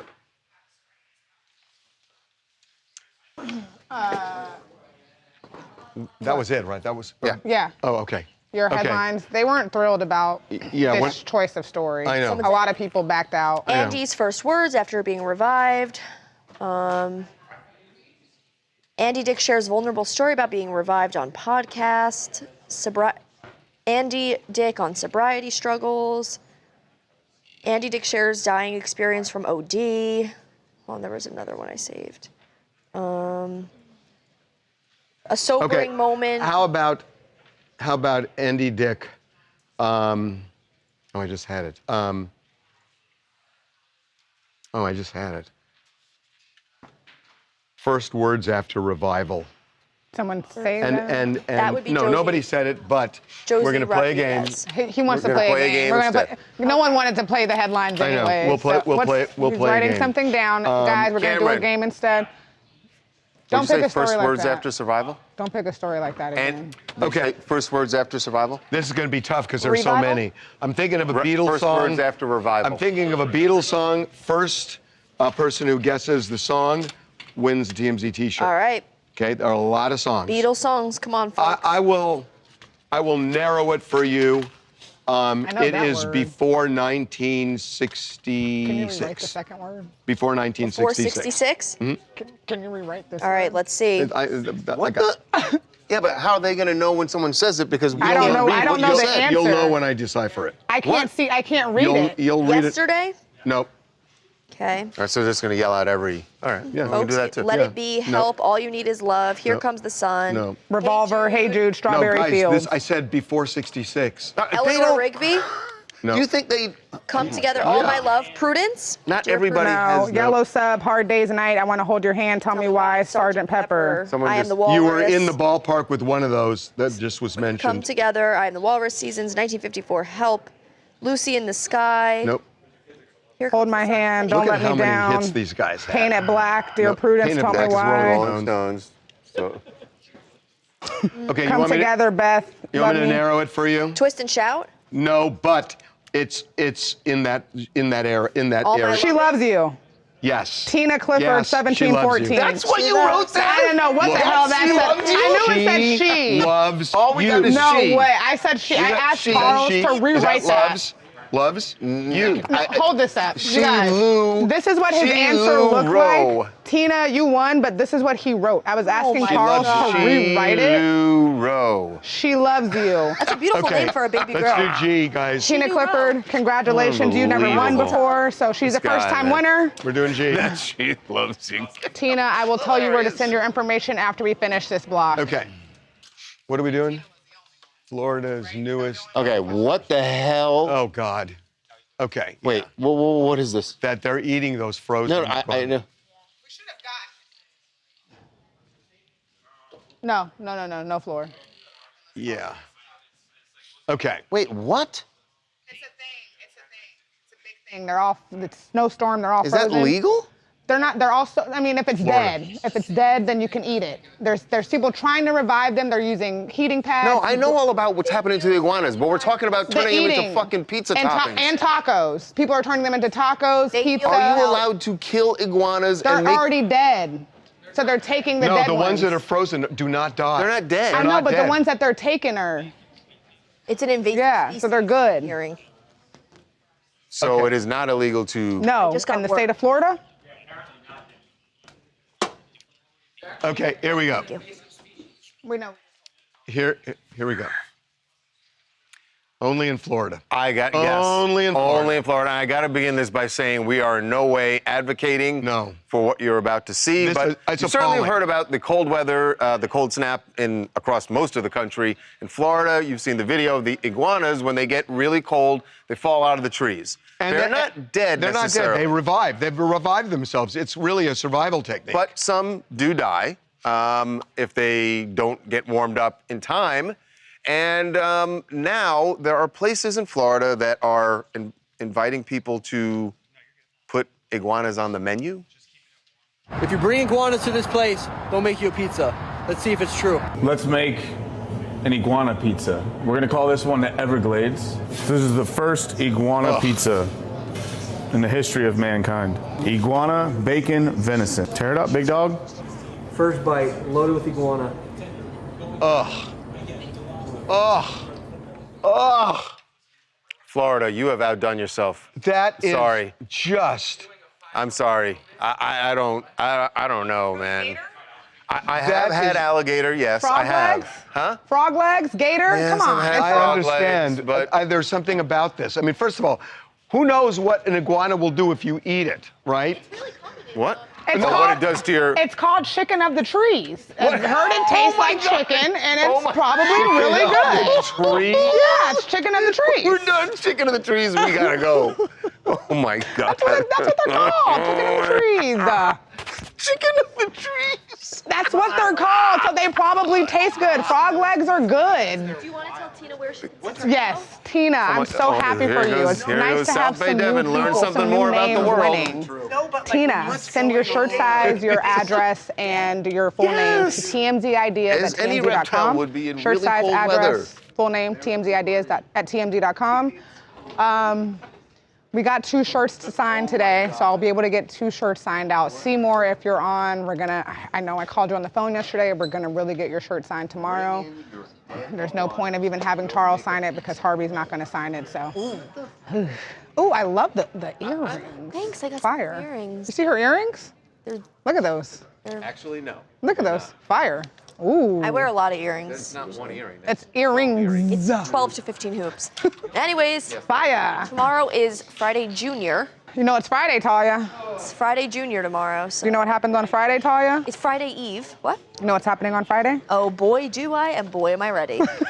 Puppy bowl.